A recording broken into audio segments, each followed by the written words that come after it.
don't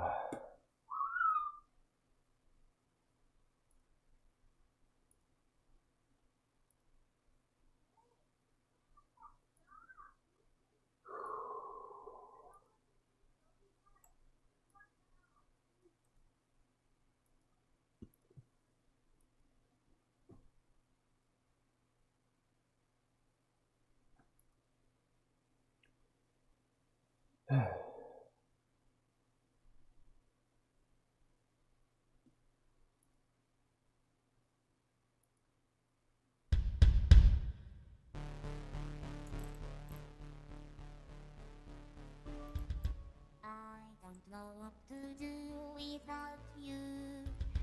I don't know where to put my hands.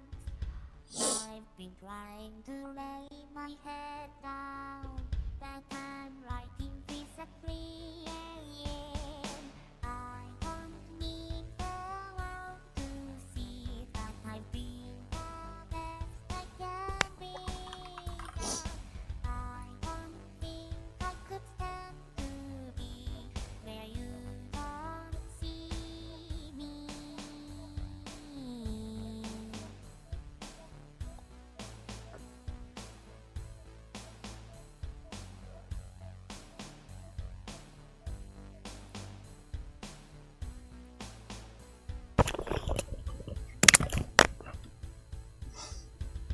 On sunny days I go out walking, I end up on a clear tree.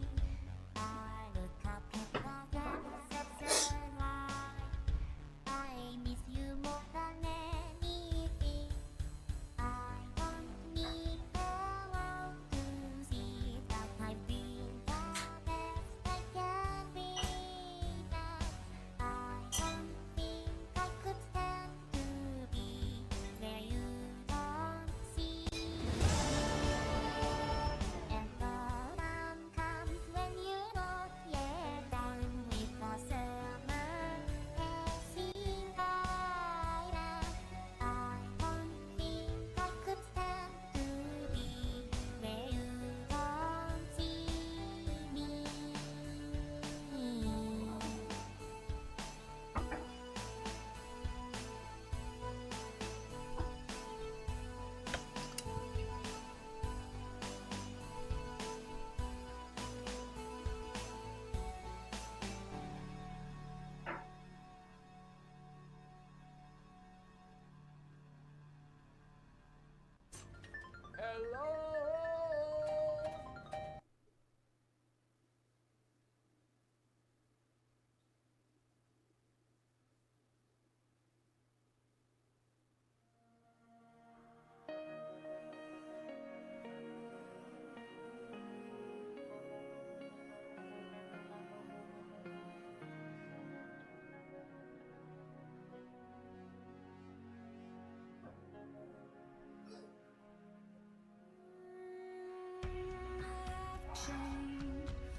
Hey, Jingle, good to see you, man. Sorry I'm so quiet,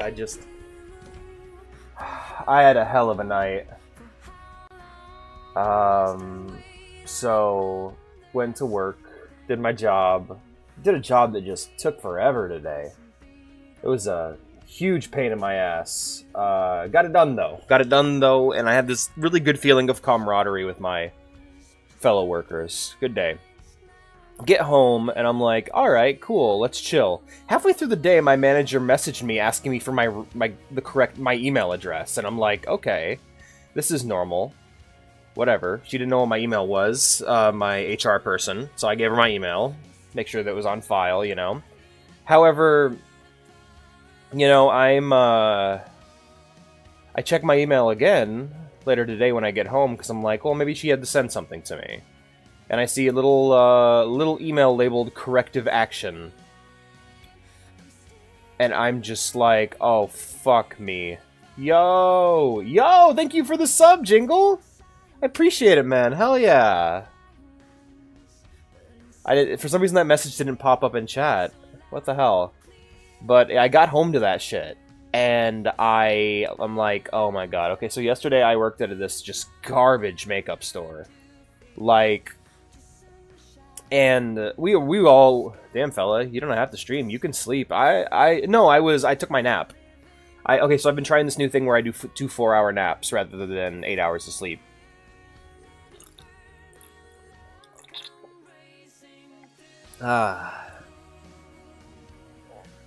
So Thursday, I worked this dog shit job at a makeup store in which I get my count super wrong. And they were very rude to me. They were very rude to all of us.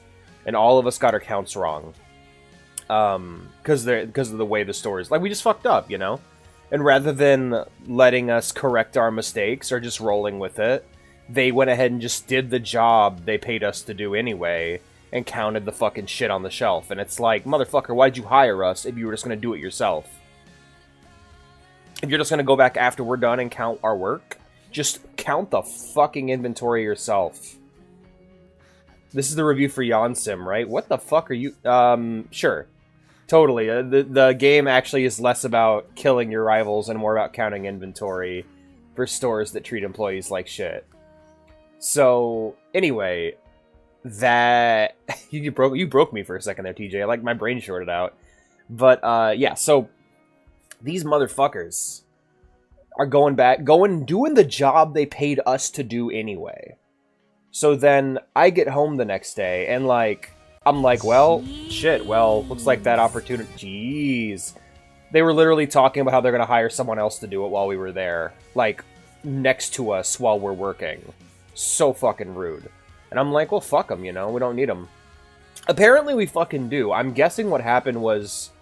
Danita, my boss, like the big cheese, the head honcho, fucking talked to them, and rather than, oh, I don't know, just being chill about it, they decided to basically roll shit downhill right into my goddamn lap. And so, pretty much I got corrective action, and I'm like, okay, cool. I need to change my behavior. I need to definitely improve. And the way I'm going to go about doing that is, 1, I'm going to try and get my counts correct from now on. 2, I am not writing down my counts on my tickets at all anymore. They can fuck right off. And I'm not submitting until my device is full. Basically, what I want to do is I want to both improve my performance, but also reduce the chances that I'll get caught for bad performance.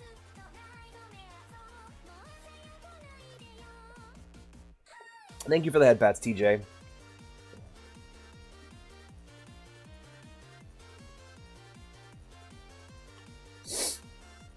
Anyway, yeah, that's what's going on in Alex's world. Alex is scared he's going to lose his really cool job that he likes.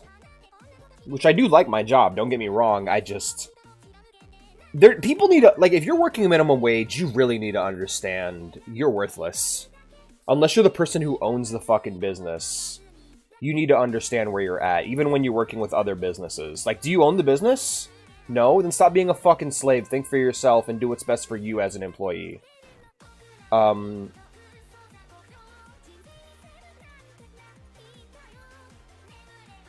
you're taking a cut of the profits, you shouldn't give a fuck.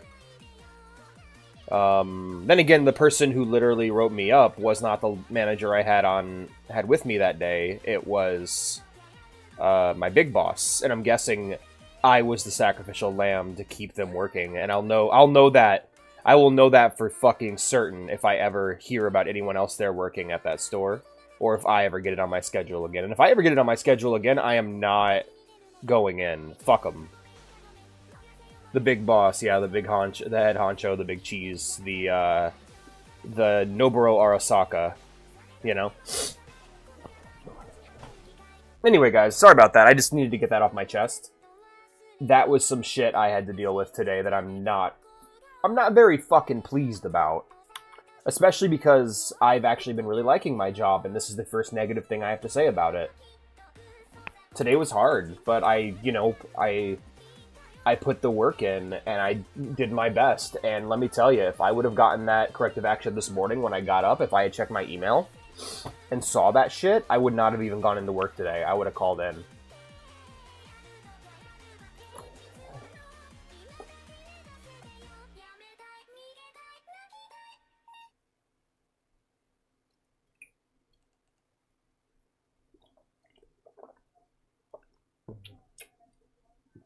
Oh boy.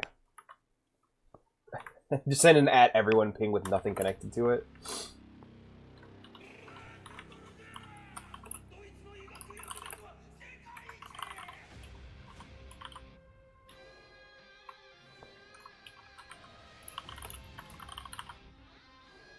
Yeah, no, today I was really pleasant. It was really pleasant, and then I saw that email when I got home, and I felt betrayed and used. You should stay in your room. Or you should find the cool people and invite them to hang out with you. That's what I usually do. I try to find my peeps.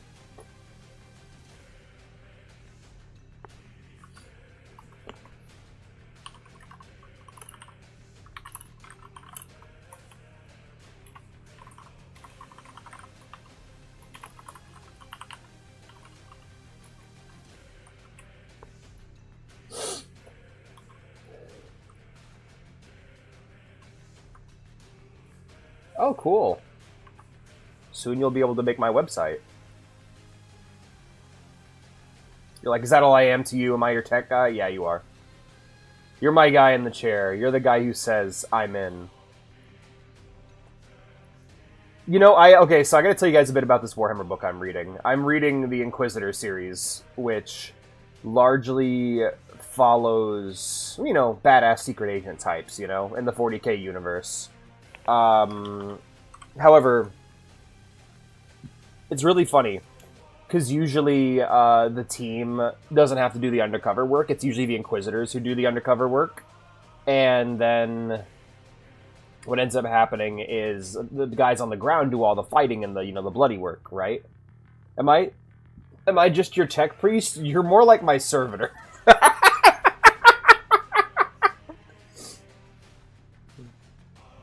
I'm kidding. You're my tech priest, yeah. I should have made you a servo skull instead of a radio. Yeah,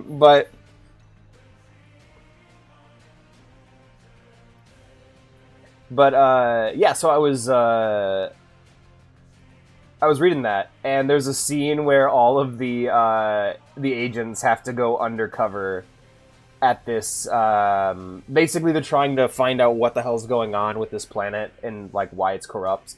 And so they go undercover as scribes, and they get into, like, the clerk work and basically into the grunt work of the Imperium. Like, not even the grunt work, like the minimum wage employee work. And there's a character named Harlan Nail, he's like a badass Rambo type character who does most of the fighting. And he fucking basically has to do a clerk job where he just inputs information into a computer all day. And he gets to the end of his day and he's like talking to his boss and he's like, that was the most exhausted work I've ever done. And he's like, Harlan, you spend most of your time getting shot at and fighting people. And he's like, yeah, but that's fun. This just drained my fucking soul. And I love that the peak of exhaustion for these, like, hardened military guns are, like, these hardened mercenary badasses is doing the work that I do every day. And, like, it's just such a great chapter. I love it. How you doing, Ziggy? It's 4 a.m. over here. Happy 4 a.m.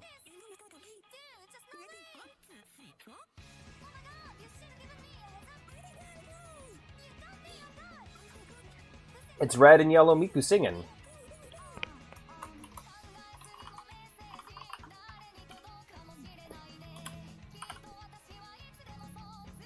Good to see you, Ziggy. How's Dita? Is Dita sleeping, or is Dita doing her nightly cat activities?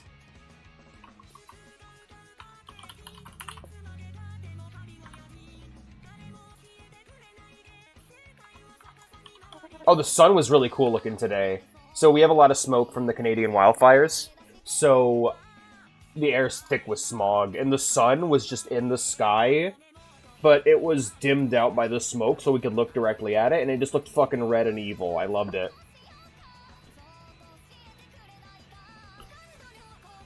It was a smoky sun.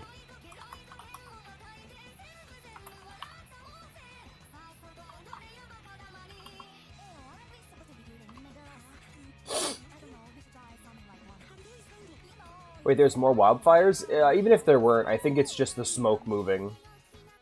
It tends to drift down here and then into New York. Or, sorry, tends to drift into New York and then down here.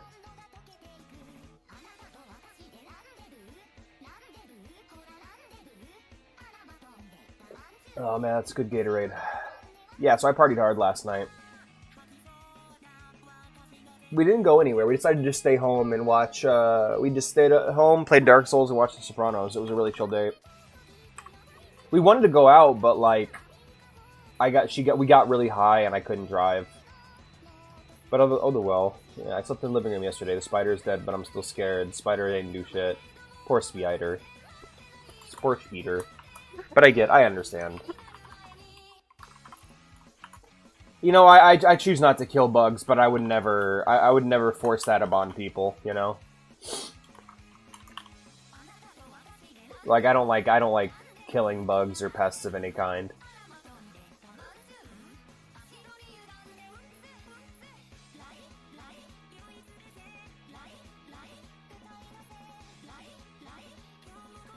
Yeah, today I was planning on getting off at around noon, but I ended up going till 2 o'clock, and then I didn't get home until 4. Spider take care of bugs, and cat take care of spiders. It's the circle of leaf.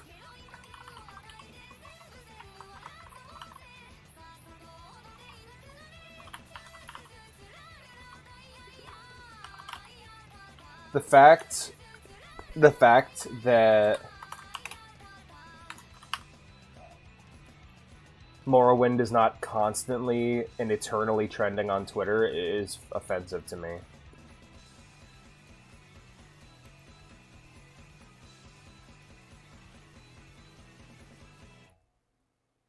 Etha always sleeps at night. Oh, okay. I don't know. In addition, Americanophobia doesn't give a shit. That's fair. Can I get the context for you calling TJ a servitor? I mentioned, I kind of joked that he's like my tech.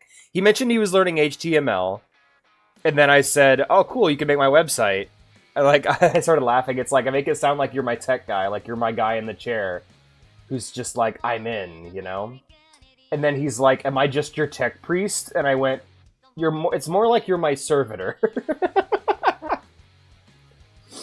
If TJ wasn't constantly, like, shitting on the tech priesthood and on the Mechanicum, I'd be like, hell yeah, man, you're my tech priest.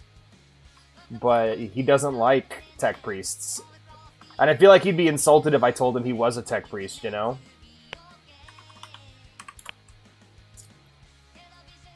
So, like, I'm like, more like you're my servant.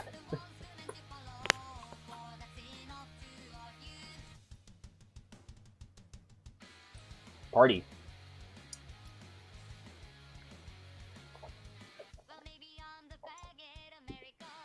She can say it, she's gay.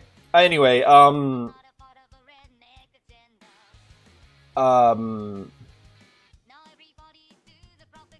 that's fair. I was joking, man. You're definitely my tech priest. Welcome to a new kind of tension. All about the idiot nation.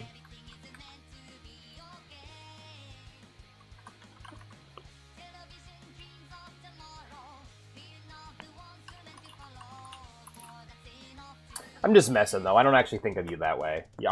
To me, you're a very intelligent person. You definitely be a tech priest. You definitely be more of an engineer. You're more like my servitor. I just checked the logbook. I'm so mean. I'm sorry. You guys deserve better than this. Please don't leave.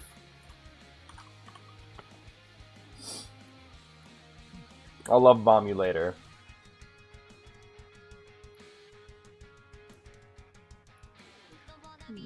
Okay, an idiot.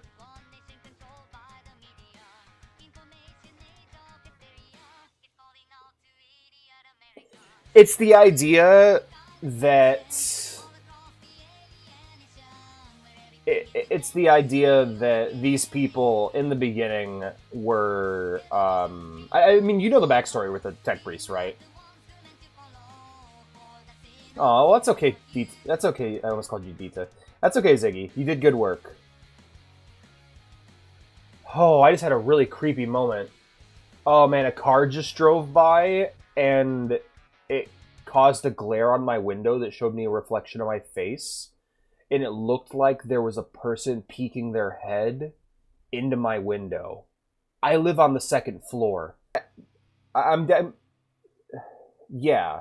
So thing number one is one, a lot of these rituals were just good mechanical practices dressed up as ritual, right? Reason number two is, like you said, faith. The warp and the belief in a singular deity by a large enough population of people will make that deity real within the warp. And will begin to influence reality. However, thirdly, and most importantly, there is a fucking there is a Catan known as the Void Dragon living inside of Mars. There's an ancient alien god known as a Catan that lives within Mars itself, like within the planet's core, that influences technology on Mars as well as throughout other things. It's a being made of raw energy. Its will can be transmitted upon technology and different things. However, over a long enough period of time, it just became the machine god. So if we ever crack open Mars in 40k, or if Mars is ever attacked in force, like in a full-blown invasion again, there's a chance the planet might just spill open and a star god will be born forth from the planet itself.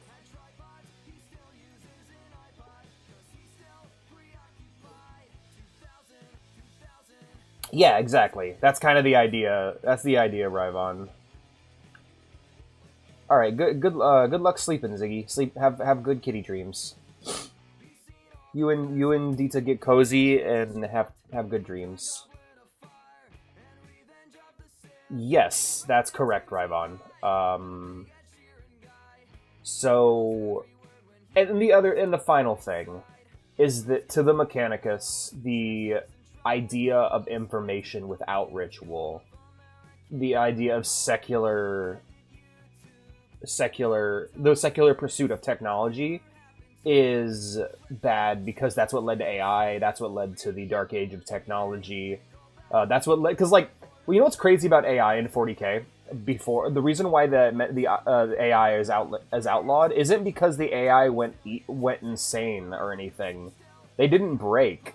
They chose to ally themselves with chaos.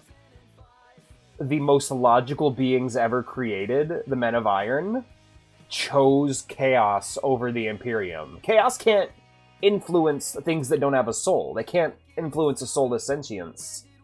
However, because it is kind of funny because that's the way chaos usually works. They don't trick people as often as they convince them by just being right about enough things. They don't need to get inside your head with their creepy tendrils. The way they influence you is just by relying on your reason in an unreasonable world. Billy Cobb, based Warhammer Lore Master. Thank you. I appreciate that, Jingle.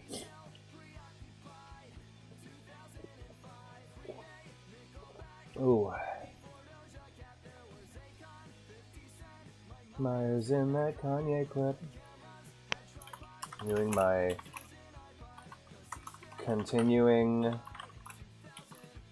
my very first Morrowind playthrough. Feel free to join me.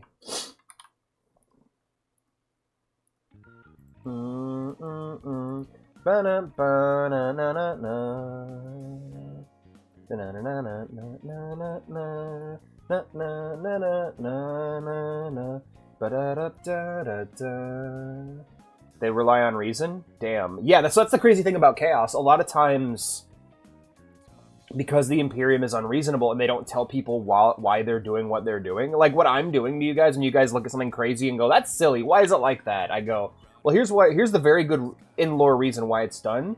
Nobody tells the citizenry this shit. The only people who know this are, like, the Space Marines, the highest of Imperial government, and the Inquisition. Like, Inquisitors are some of the more reasonable people within 40k, because they know the logical reason why they do what they do. Hi there, Ghost. Good to see you, man. Somebody else had a similar name to you, and it got really confusing. There was an imposter. Wave side to side. The good luck. Yeah. It's like this.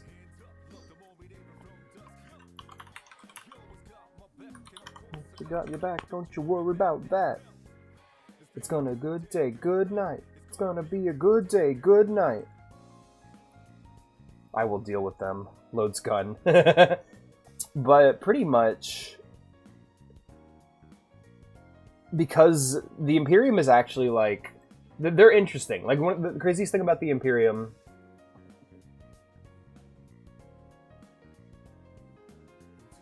that's a good point, yeah. No, I mean, the cool thing about 40K is its influences. You know, one of the things I love about 40K is when you recognize what influences it, and the AI is less Skynet or HAL 9000 in 40K.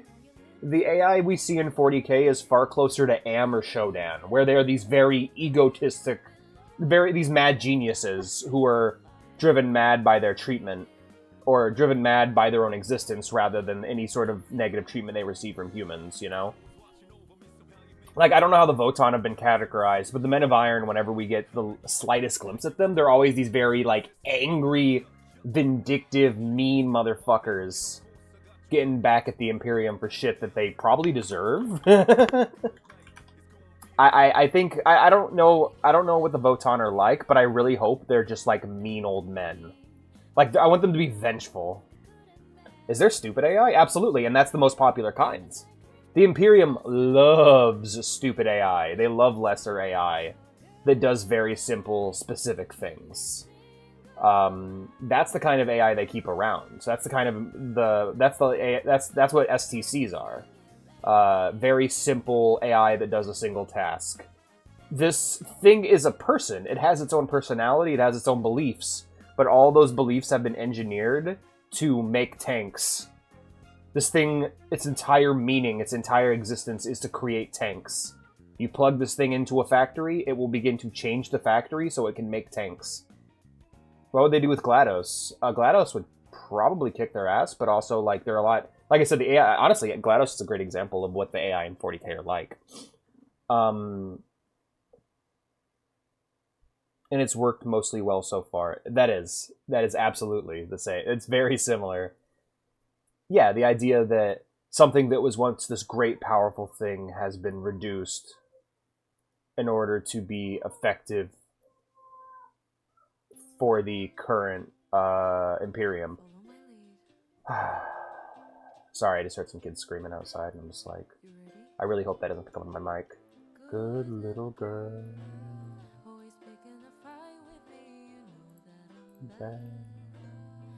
Spending the night with me, all you want in the world.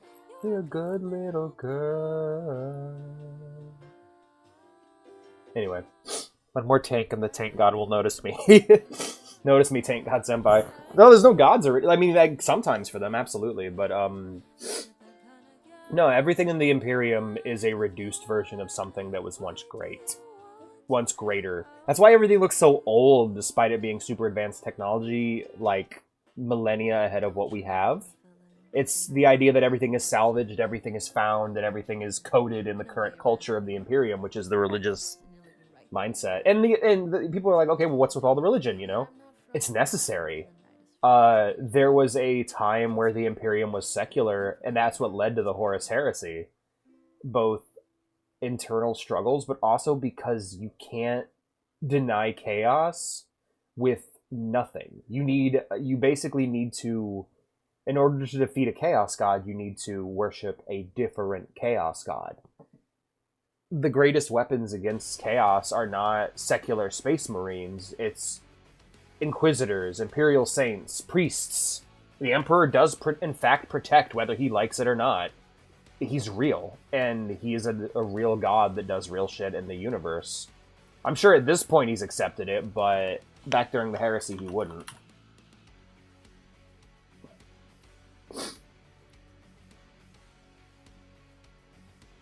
Yeah, she's pretty badass that way. She's like the Daleks.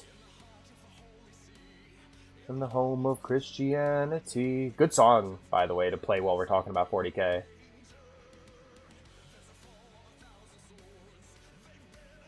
Yes, exactly.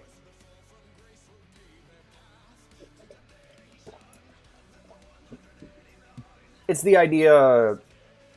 There's a writing rule that I really like for sci-fi, and it's basically sufficient technology, once it gets to a certain point, will resemble magic. And I think the same thing applies to... you can apply a similar rule to power within a government leader in fiction.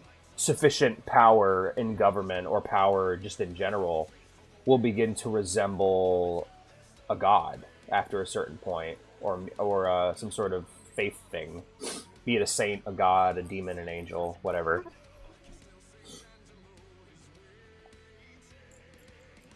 I I don't know about that, man. The Combine's pretty fucking scary.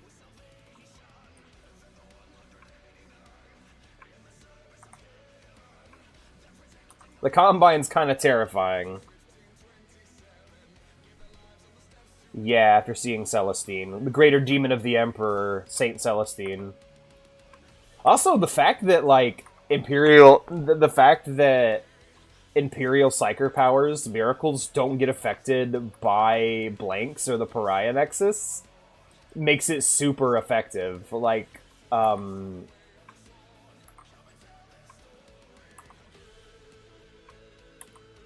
that tells us so much, and we're like, okay, yeah, absolutely. These are Psyker powers that are just not affected by Pariahs, similar to Orcs.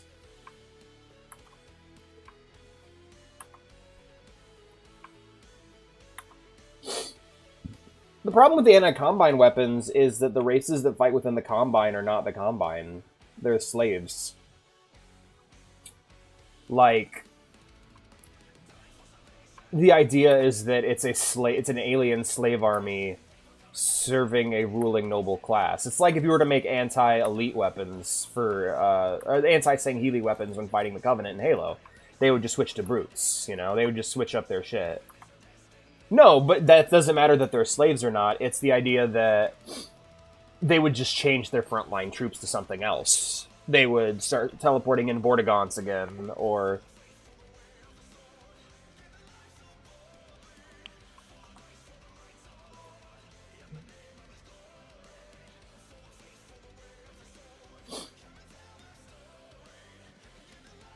It's not like fighting the Daleks. The Daleks are a single race. They're a single... There's, like, if you were to make an anti-Dalek disease or an anti-Dalek weapon, which is usually how Daleks are defeated, then, yeah, no problem, you know? But the problem is, similar to what makes them more terrifying than the Covenant is that, yeah, if you make an anti-Sangheili weapon, the Covenant leadership is going to need time to move in new frontline troops, right?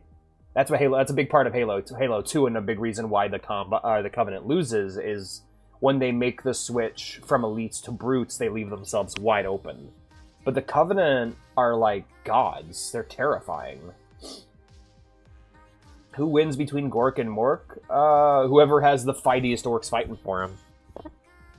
Problem is, no matter... Like, the thing with the Gork versus Mork problem is that no matter what happens, whenever one side starts to win... Because, that's... Gork and Mork exist so that orcs can have holy wars by themselves.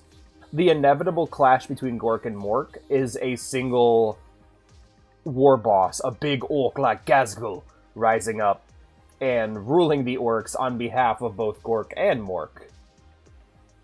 They do, yes.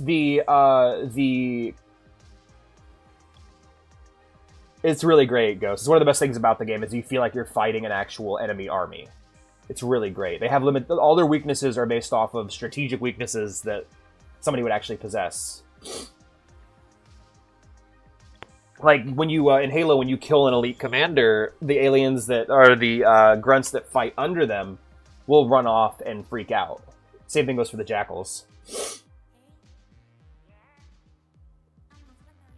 Then again, jackals will actually stand their ground more often than not. They are just fighting each other all the time until they get a Gazgul or a Grimgor Ironhide in Fantasy's case. By the way, I learned about the Beastmen recently and what they actually are. The fantasy world being a world that's just shielded from chaos, that the chaos has to be creative with how it gets in there is really great to me. Because it's like, you're in the warp, motherfuckers, we should be able to just take your planet, but no. No, we're gonna turn livestock into demon-human hybrids and then lure people into the forest so they have sex with those livestock to create more demon-human hybrids. That's how the Beastmen work. It's great. When Alex learns about creepy demon animal sex shit. I also like how whenever there's a... Like, okay, so what I love about the Beastmen is it resembles actual, like, pagan worship. Like, not real pagan worship, but, like, what people were afraid of.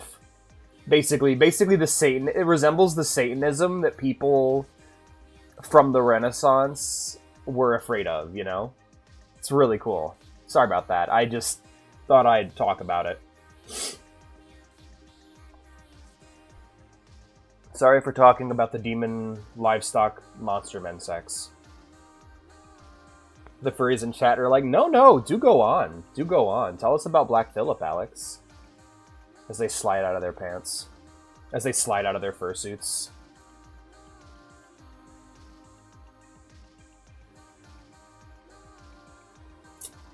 I was thinking about that earlier, and I don't like that. I don't like the idea of Beaverton being a beast man.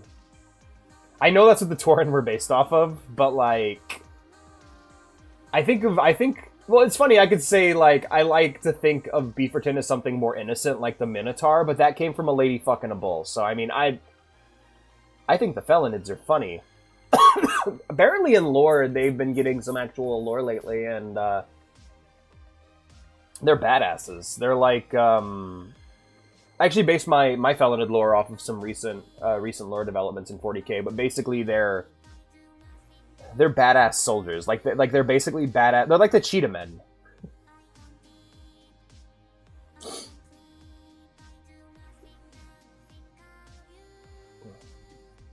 But well, Felinids aren't Xenos. They're mutants. They're human.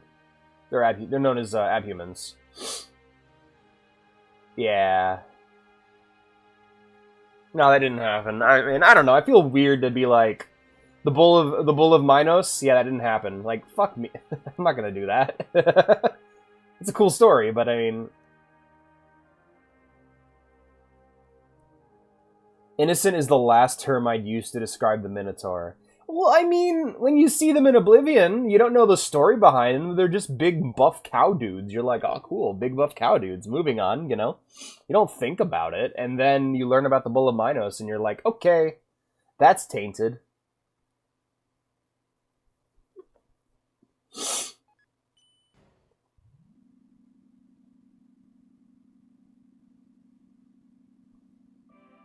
Also, what the fuck is going on in Deltarune? Because I was like kind of watching Fish's stream out of the corner of my eye last week when or the other day, not last week. It feels like it's from last week. So much has happened. Okay. I'm an American, so to me, violence is more innocent than sex. I'll be right back.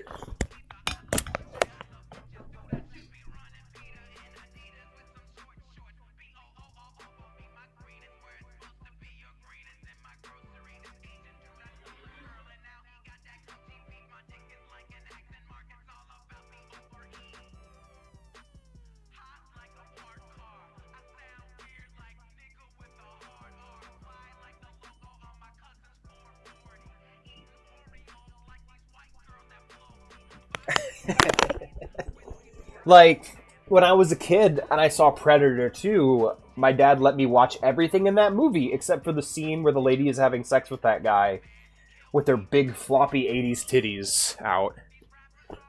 I got to see people get cut in half, people get skinned, people get beheaded, shot, exploded, but I can't see a woman have sex with a man. That's America, guys. That's true. Yes, son, see them die. Understand that this is good. And this is evil. You can't see this. This is forbidden. This completely natural thing that our species must do to procreate. Don't look at this. Look at this alien murder people.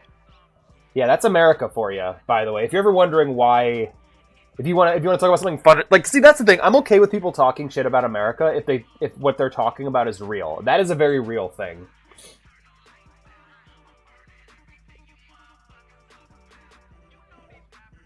Talk shit, start killing. Fuck that, got goons like an arch villain.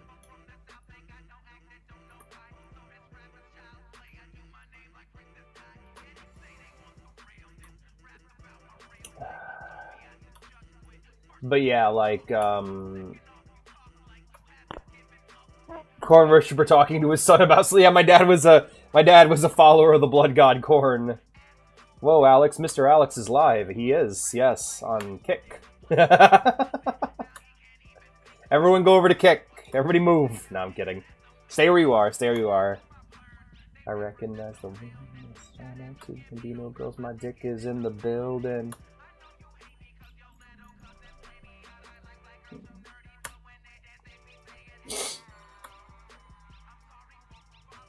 The band?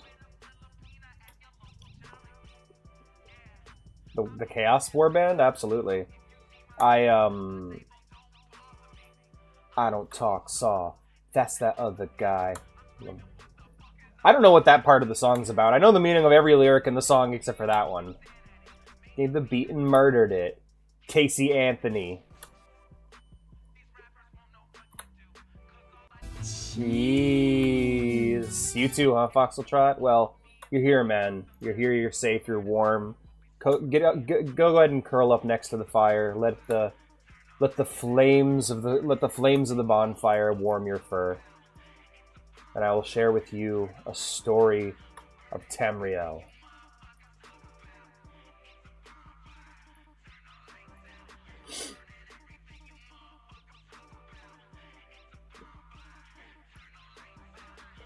Yes.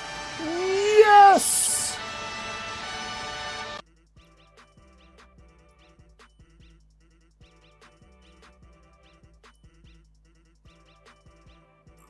Did this upload at all? This didn't, like, okay, so it looks like the TikTok upload just didn't happen, so we're just gonna go ahead and refresh the page and kill the tab. Sorry, TikTok, you don't get a clip today. Have a good next 24 hours. What the fuck does that mean, TJ? What are you gonna do to me? What did you do? Did you slip something in my drink? Oh, is he leaving? Okay, bye TJ. Thanks for being here, man. Radio.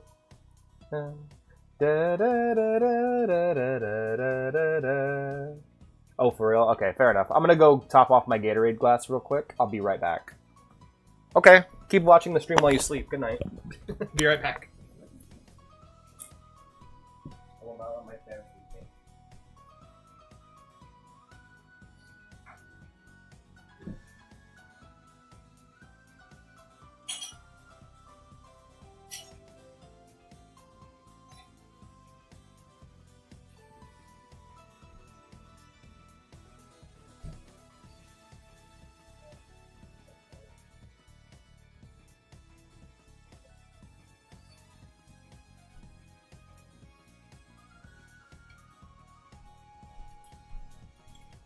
Absolutely nothing.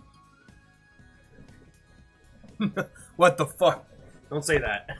You're gonna get me in trouble. Oh no.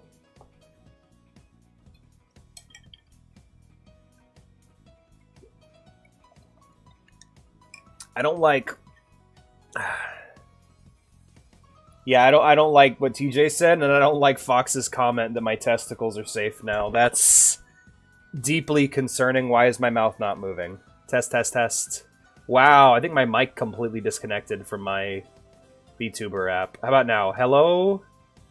Hello? I'm not muted, am I? I'm not.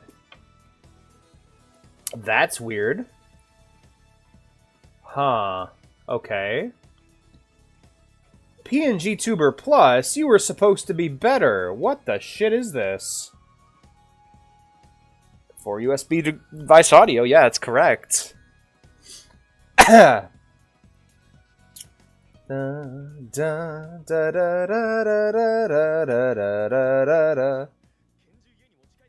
let's...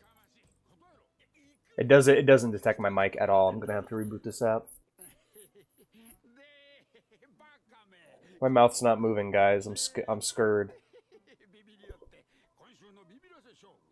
Alright, PNG Tuber Plus. Alright, my mouth is moving now. Yippee.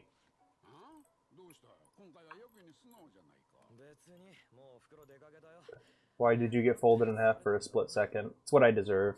Really. It's what I fucking deserve at this point. To get split in half. Alright, my friends. I do believe that's it for Moriocho Radio. Let's play some fucking Morrowind, huh?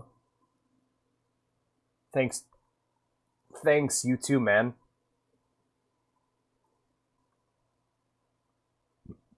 Bro is not gonna beat the Flat Stanley allegations. Ooh.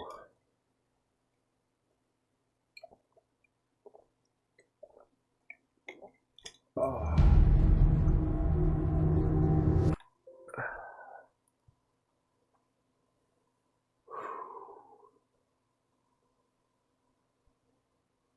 How do you guys feel about this, by the way, this big portrait on screen? I like it, personally. Oh, my ear's getting cut off. Never mind. I was like, I like it. No, I don't. I hate it.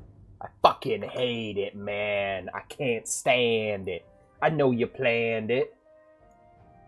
TJ, you're going to say this every hour, or are you actually going to sleep? I hope he says it every hour, on the hour, consistently and reliably. Rip, right? I'll be honest with you, I love this avatar now. It didn't actually grow on me until I saw it in motion. I was like, oh, that's interesting. And then I saw it in motion, and I'm like, alright, no, this was the right call. I love this. Looks so good. Alright, you guys. So we're going to go investigate this, apparently, gang down in Pelagiad. Now, Pelagiad's in walking distance, so we don't really got to worry about the Silt Strider or anything. So we're just going to bunny hop our way there, killing anything that comes along. I did do some off-screen grinding to increase my, well, several things. My heavy armor, my light armor, and my restoration. But as of now, I think I can pretty much just advance through the game naturally and get huge that way. My hugeness is inevitable at this point. It looks Australian, I can't get over it. To me, it looks like Joss Strife Hayes. But the slowly making the avatars look more and more like IRL me, that progress is being made. Like, this looks more like me than the original image. My hair's darker, my skin's a bit tanner. You know what that's what I think it is. I think it's the skin tone that makes me think of Joss Strife Hayes. But also, like, it's the mug. Him holding the mug is so Joss Strife Hayes that I can't even stand it. I'm just like, oh my god, that looks like Joss Strife Hayes as a CatBoy. Gordon Freeman. Yeah. It's looking less like Gordon Freeman and more like me. Vivek, Pelagiad, Ghostgate. Okay. Oh, hey, look, an Alet. And this leads to Pelagiad. Okay. I'm sorry, a Kagudi. Kagudi, Alets, and Nixon. Oh, to be fair, they all look like they're evolved from the same like line of creatures. Like how you can kind of look at like a fucking Velociraptor and a T-Rex and be like, yeah, you all evolved from the same shit. And that's our first crash. Josh Trevez! Hey! Look at that. Hey, Ellen, how's it going? Yeah, I didn't intend to look like Josh Trevez, and right now he really doesn't. He looks like a Noir Catman. However, if I were to zoom it out and show you the mug, have you ever fought Karstag? No, I haven't. I'll be honest, my experience with Skyrim is mostly in the early game. I had many characters and many playthroughs that I started, but I never really got very far in. In the one playthrough I really did get deep into, I completely ignored the main quest in favor of the DLC. I'll be right back, guys. I gotta go blow my nose. My schnoz is Being real bad right now. BRB. Tell me more about Karstag, though.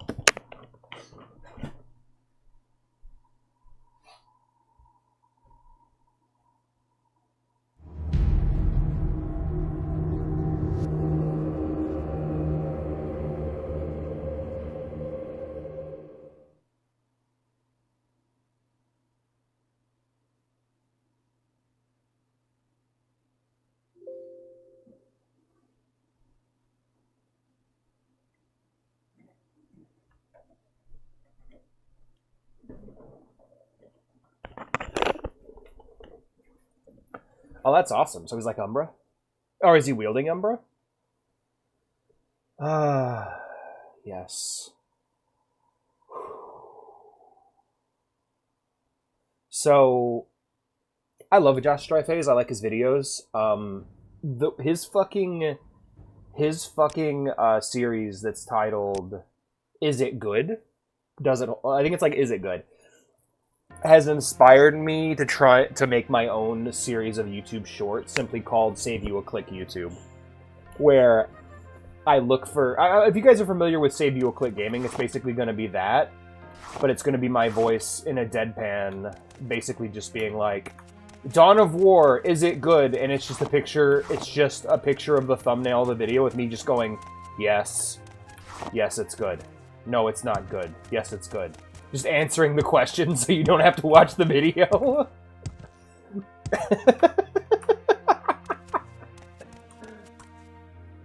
Also in the game, but much weaker. That's fucked. It should be Umbra, but whatevs. But yeah, just make a little video. Just saved you a click YouTube. Clickbait title. Does he know? No, he doesn't. He doesn't know. Is this happening? No, it's not happening. And just do that for every video that has like an annoying clickbait title that I find. I think that'd be really funny. No, it's not. Is it good? Yes. Death of a game, blank. The game's not dead. You can still play it here. Change the title of the series. Stop lying to people. And, like, people don't understand. Like, that's a big problem the MMO community has, is because that community is small. On YouTube, especially, they make videos that hurt their games. Like, people think Final Fantasy XIV's bad now when it's barely changed at all. Like, it hasn't really changed at all, and it's only the latest expansion. But because all the people... A majority of the player base isn't even that far into the game, right? But because all the MMO YouTubers want to talk about is the newest expansion, and they fucking blanket the whole game with a quality judgment, they've actually done a lot of harm to their own community that way. And like, I love Josh Striface, I love his video, but when you put out a thumbnail for a struggling game titled in a video titled "Worst MMO Ever," like, it doesn't matter what you say in the video, because most people aren't going to watch it. Like, the majority of people who see YouTube thumbnails don't actually watch the videos there within, you know? Like, you see thousands... Like, when you're on YouTube, you see hundreds of YouTube thumbnails every day. That doesn't mean that you've watched the videos. That doesn't mean you understand what's going on within them. And so what happens is people don't click the video, they just see that, and then then they'll go and tell people, like, oh yeah, isn't that game terrible, you know? The MMO community is dead! Yeah, pretty much. That sort of thing. And it's like, guys, your community is small. Like, you guys are very influential for what you're doing. You need to chill the fuck out. And, like, be more careful about what you say. Because, again, it doesn't matter what you say in the video. Most people are just going to see the thumbnail, and that'll be it. And to be fair, that annoys me, too. Like... And I definitely engage with it as well, but I try to make titles that encompass what my videos are about, you know? Also, with 100 int and maxed out alchemy, my potions are going to be kick-ass, so... Yeah, that's why I'm gathering so many ingredients, is I'm going to make some kick-ass potions. And I've actually offloaded some of my potions, because they were taking up most of my inventory space. But yeah, please YouTube responsibly, I guess. Because like you listen to Josh Strikeface talk, and it's like you're a very reasonable guy. I get it. Yeah, you're great. You're really cool. He's what pirate software should be, you know. However, I don't know. I like it annoys me with other series too, specifically in the MMO YouTuber space. Like death of a game to me does so much damage to these games, you know. Telling people that this struggling MMO is dead because you personally don't like it. Because that's what it is. That's all it is. Those are just videos about MMOs he wants to talk about. It has nothing to do with the quality of the game, whether or not the game is doing well or not doing well. The game can be doing fine, but he'll still put out a fucking death of a game video, you know? And it's like, I remember early on his video, Nerdslayer's videos would be like, the game actually has to be dead. That was the rule he lived by when he made the series. He's like, the game actually has to be dead. We can't be saying that it's dead when it's not dead. But then he just expanded it, and the problem is he wanted to expand what the series was, but he should have just made a whole new series with a whole new name if he wasn't going to actually cover dead games, you know? The head of the Varethi gang, they are based in Manamu, just southeast of Pelagiad. Yeah, no, I think the first MMO anyone plays, still to this day, should probably be classic World of Warcraft.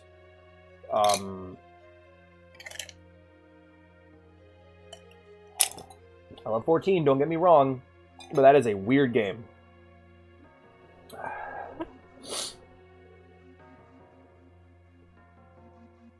I recommend everyone's first MMO either be old school RuneScape or classic World of Warcraft. Southeast.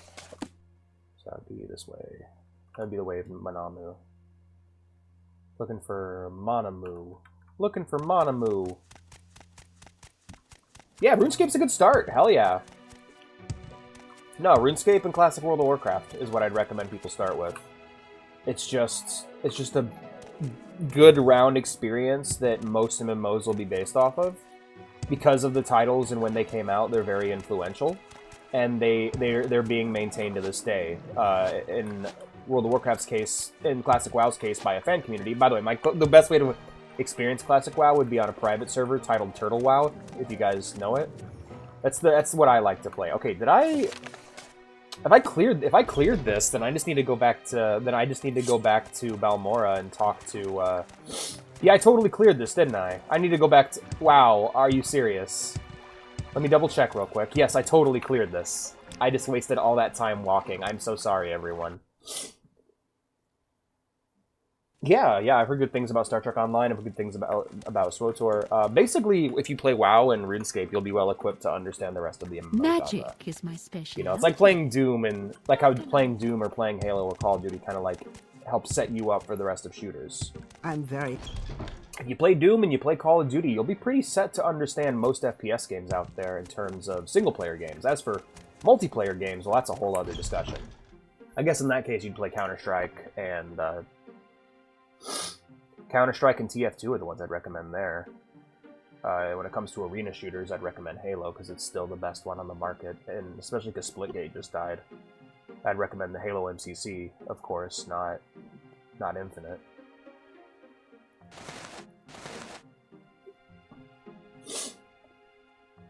Yeah. Well, I will be when I play WoW on the channel. The version of the game I will be playing is completely free to get into. So, if you want to join me, I will definitely give you guys the means to do that, and you'll be able to all hop on and play with me. Oh, Mountain Blades kick ass. Yeah, I need to play those games. They look really awesome. I'll be right back, everyone.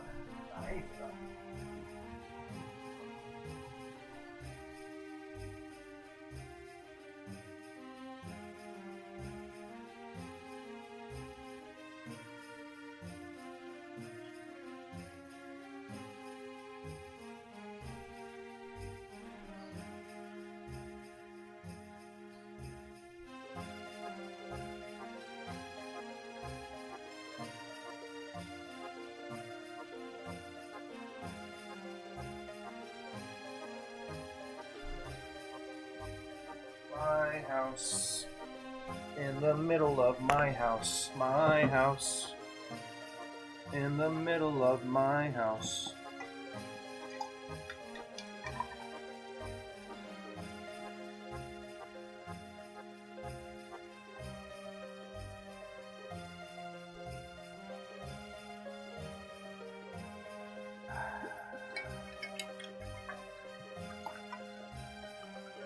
There we go. There we go. Some nice orange apple cider.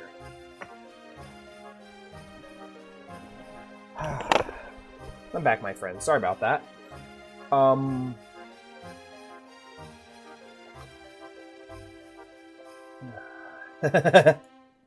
What? Please explain, Ghost. I hope his answer is no. Ooh, yep, there's some keening right there in my ear. Look at that. I really want to make a video about that concept, by the way. The idea of titles you can play to understand an entire genre of games. Where it's like, if you want to understand RTSs, play this game, you know? Here's a fine one. Or whatever. Speak freely. Tell me what is happening with that Varethi gang. I'll assume you've taken care of it? Yes. Good work. Here's the 1,000 septims from the contract. Excellent. Do you have any more orders for me? There is a dangerous creature loose in the Serrano tomb. Oh. A hunger has violated the Serrano tomb. Southeast Go to of this Fort tomb, Moonmoth. which is over the hills southeast of Fort Moonmoth between the Ashlands and Lake Amaya, and kill the hunger. Will do. See you later, boss. But, yeah, with MMORPGs, I still think that, like, yeah, specifically classic, like, pre-Cataclysm World of Warcraft is the best place to start. Or old school RuneScape. I would recommend Turtle WoW for World of Warcraft, and then OSR for OSR. You know, there's a good official version of OSR. WoW Classic is very static. They don't make changes to it. They don't improve upon it. It's kind of a dead game at this point. But Turtle WoW is not. Turtle WoW is the vanilla plus experience that everybody is craving so hard, you know?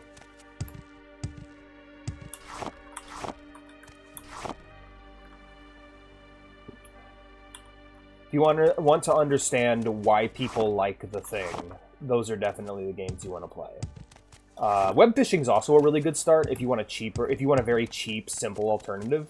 Like, that is an indie game that actually nails the appeal of MMOs, despite not really being an MMO. Hey, Turtle, how you doing, man? How's it going? I saw a screenshot on your Twitter about Grounded 2, I believe. I think that was you. Let me double check. Make sure I'm not talking out of my ass.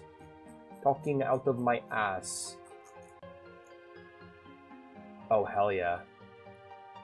Man, I don't know shit about Trench Crusade. I want to learn a lot more about Trench Crusade. That looks fucking sick.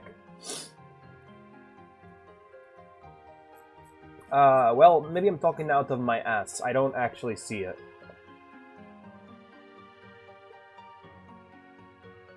Yes, I'm playing web fishing right now. Yes.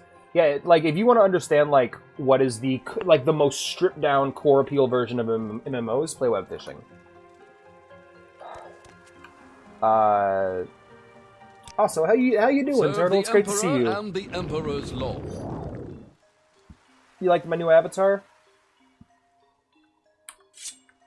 But, because web fishing is, like, I think I talked about it with TJ. The core appeal of MMOs is doing a simple task that builds up a character over time.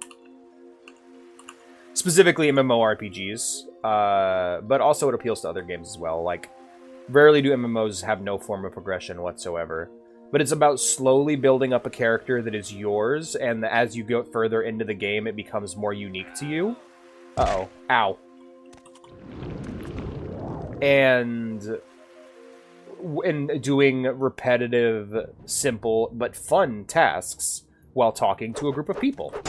Like, people are like, why are MMOs so tedious? And it's like, well, because it's basically a little game. It's a simple little game. It's a silly little game with a chat room attached. That's kind of what MMOs started as. They were just these simple, silly little games with chat rooms attached.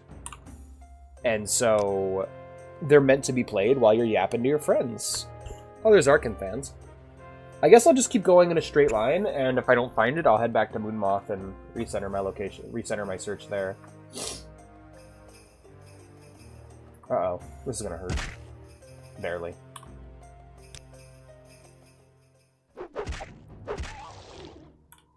Gimme. Alrighty.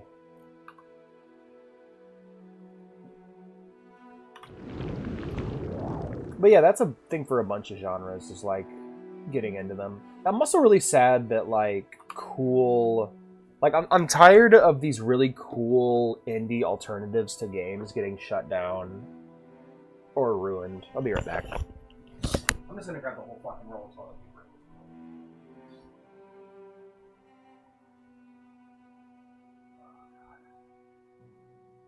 I'm so sniffly, you guys. I don't know what happened to me.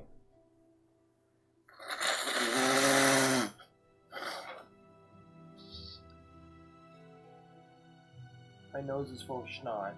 I hate it. I hate it. I have not. Is it good? I haven't checked it out yet. What I do like about it is that they're going for the OG outfits, and it's like they don't seem to care about looking cool at all, which I respect. Or trying to make it look quote-unquote modern or sleek, you know? Like, it reminds me of the Watchmen comic, not the movie, the comic specifically, and how, like, all of the outfits are these, like, kind of frumpy, ugly, kind of cheesy-looking superhero outfits because they're just normal people who dress up like superheroes. And hell, the only one of them that really has any superpowers is Dr. Manhattan. Oh,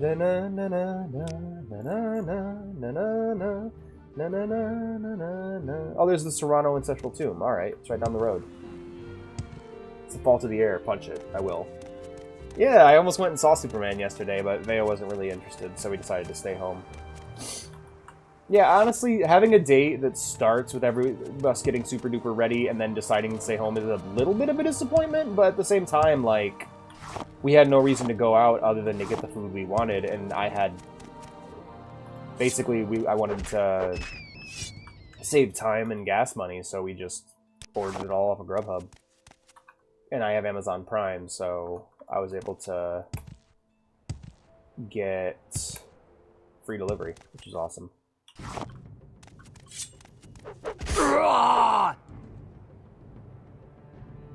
Yeah, I think we've like it's been a long road to just like I feel like there was a period of time back in like the 90s and the 2000s where it's like comic books are stupid. We have to we have to make them better. We have to make comic books not fucking stupid for the big screen. And a lot of the times it came across as stupider. Like, the changes they made oftentimes made it sillier.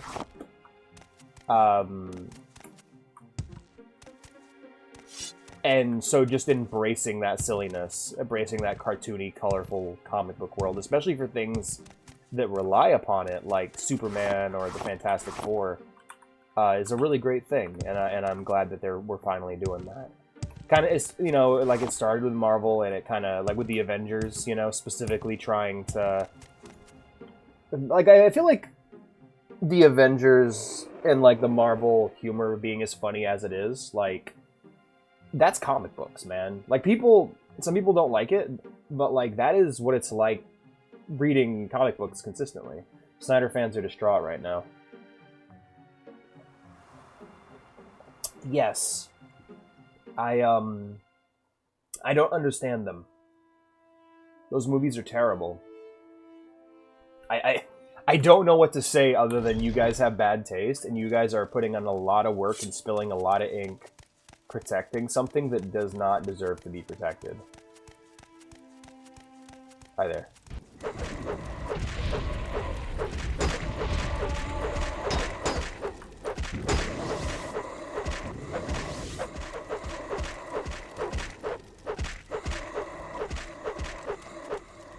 I also like the phrase spilling ink. That's a fun phrase.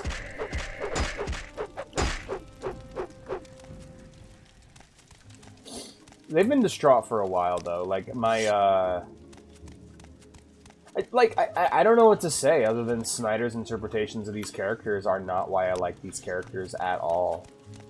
Like, nothing about the Snyderverse is appealing to me aside from its aesthetics, which it just cribs from superior sources. It's like, yeah, I really like The Dark Knight Returns too.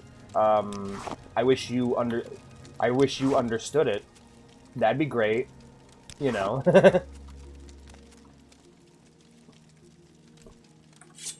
Yeah, the movies were bad. They were bad movies.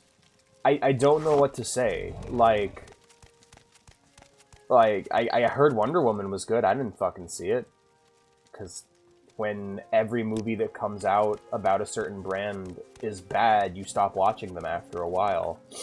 You know, like after Man of Steel, after Batman v Superman, I was done. I checked the fuck out. And it's like, the problem is, even if there are good movies, they're still in the same universe as Batman v Superman. They're still in the same universe as Man of Steel, where my two favorite superheroes in this pantheon suck. Like, oh, Batman's a murderer. Okay, so that's a fail immediately. You get a fail grade on that front. And Superman is just this fucking emo loner, and it's like, well, that's not Superman. That's not what I find appealing about Superman. That's not why I read Superman comics, so I guess there's no reason for me to read this whatsoever. I've already cleared this dungeon, so I probably should have just went and talked to the lady. I'm gonna clear it again, just for good measure.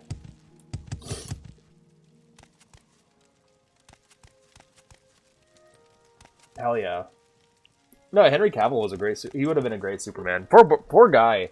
Amazing actor who keeps getting picked to play roles that they just ruin. Superman, Geralt of Rivia. Like, I hope that curse doesn't continue. Oh, so this was the hunger I saw earlier. I remember it wasn't hostile. Hello. I can't talk to it. I remember you. Yeah, you were here earlier. Let's go ahead and throw up a spell absorption barrier and a resist normal weapons. There we go. Probably gonna need it against him. Alright, good strong attack and bop. Right, okay, I forgot I'm overpowered. We got a... Ooh. Oh, shit. I want that so bad. A fucking ebony helm? Goddamn. Oh, well. Ah, man, I don't know. I'm really nervous about that. Because, like, 40K probably has the strongest track records of adaptations than anything I've seen before. Like, in the world of adaptations of games, tabletop is just better than video games. Like, novels about tabletop games are just across the board better than novel adaptations of video games, right? And also I want to point out, novel adaptations of video games are no slouch. They're really good. Like, a lot of novel adaptations of games are fucking fantastic. But in the world of game adaptations, tabletop games kick ass. And in the world of tabletop game adaptations, Warhammer's 40K specifically is a cut above the rest. 40K novels are amazing. And so, I refuse to accept a world where the TV adaptations are not as good as the novels, you know? That's why Warhammer TV, I just gave the fuck up on it after watching the 3 series that just sucked.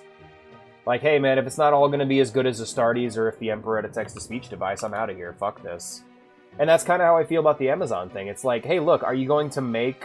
Like, I know there's that Eisenhorn adaptation coming out, and I love Eisenhorn, but are you going to do those books justice? Are you going to make a proper 40K show that doesn't pull any punches? Are you going to show the violence? Are you going to show the nudity? Are you going to tell the story, you know? Or are you going to fuck it up? Are you going to fuck it up like you fucked up The Witcher?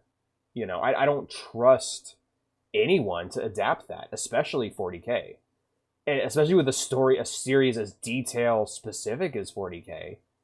You know, if they cut a scene, I know those books front to back. If they fuck it up, I'm out of here. And that's the other thing. Batman with superpowers and called it Superman. Pretty much, yeah. Lol, no helmets for you, right? I'm a cat. I don't get no helmets. I really hope he's winning. No, yeah, seriously. It's what Hollywood wants right now. It's grimdark, it's edgy. It's like it seems to be what people keep pushing for, and it's like it's funny, you know? Like 40K has mass appeal. It's just you got to do it right. Especially now that we live in a post-Dune world where people are ready for that kind of hard like bizarro setting, you know? Eisenhorn's the best story to go with, and if they do it right, it'll get a lot more people into the hobby. But the thing is, they got to do it right. I'm not going to watch it if they fuck it up.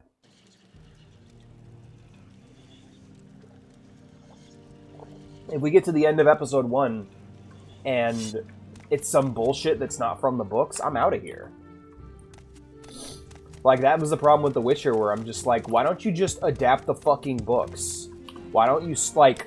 It's this thing that's driving me nuts. It's driven me nuts for a minute. And, okay. Like, I can even bring up the best example of it, and that's Scott Pilgrim Takes Off. Where it's basically fake. It's a fake adaptation. What they did is they said they're going to adapt it, and then they told their own story. And it's like... Even the best example, in this case being Scott Pilgrim Takes Off, which is the best example of a bad adaptation that masquerades as a real adaptation, but is in fact an original story. At the end of it, my first thought wasn't that was a good story. It was, okay, can we get a real Scott Pilgrim adaptation now, please? Because I finished it and I'm like, well, that was great, but I still want to see the comics animated, man. It's like, that was cool, but what about the thing you actually promised us in the first place? Can we get that, please? It's really cool that you made this, but it's over now, and you got to have your fun. So can you do it right? Like, same thing with Devil May Cry. It's like, I don't like that series. There are people who do. They're like Snyder fans to me. I'm just like, alright, if you like it, that's great, but you don't gotta fight for it. It ain't worth fighting for. Like the Witcher series, I was done after season 1. I was like, well, you fucked it up. Because I watched as they just replaced important plot lines that were going to inform the entire rest of the series and setting that I know are the most... I'm watching as they take the most important information and refuse to tell the viewer the most important stories, and they don't even show them to the viewer, and instead pull from other sources. And I'm like, why don't you just fucking adapt the book you're adapting? That was really cool, but where's the actual Scott Pilgrim series? Can we have that, please? The thing that you promised us? The thing that you got funding for? Like, I understand the struggles of being a creative person in Hollywood. I get it, but be creative. I don't, like, if you're gonna make something. Make something new, make something original, or genuinely put passion and care into something.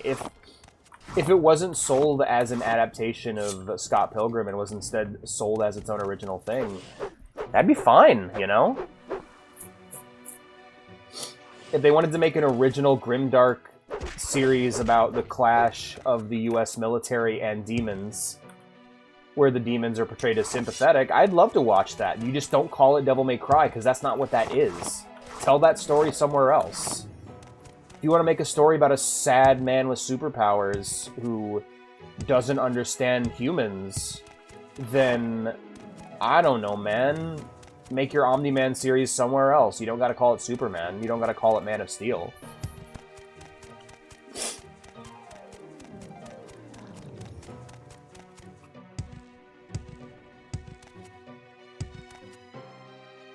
Like... I don't know, man. It's a bummer. Like, I'm at the point now where I've basically given up on adaptation. Like, to me, I go, well, Scott Pilgrim will always and only ever be a comic book series. It'll only ever be a manga. That's all it'll ever be. That is all it is able to be. That is all it'll ever be. Berserk is you have this one really cool 25-episode series, and then you got the manga, and that's it. That's all it'll ever be. Because I would rather just appreciate what I have than build up hope for something that I'm never going to get.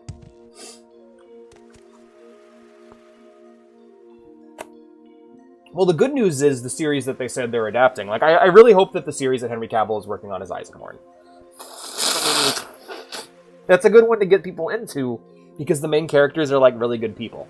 And it works. It's a more sympathetic cast.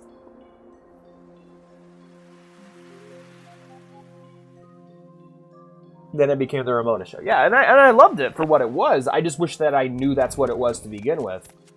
Because I'm sick to death of, like, these trick shows.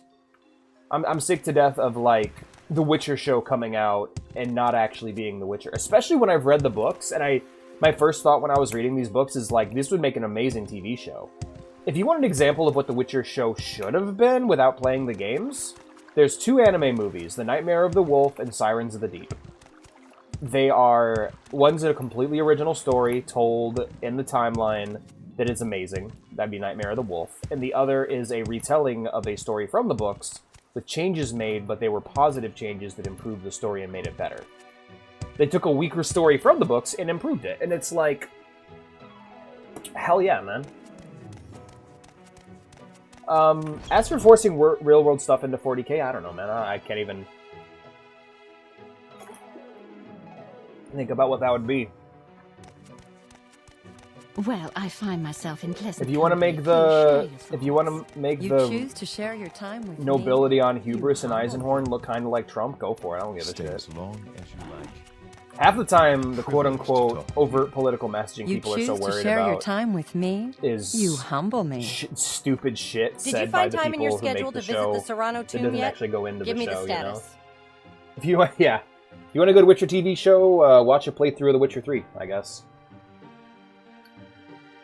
Edge Runners is, like, right now the gold standard. Well, what the fuck?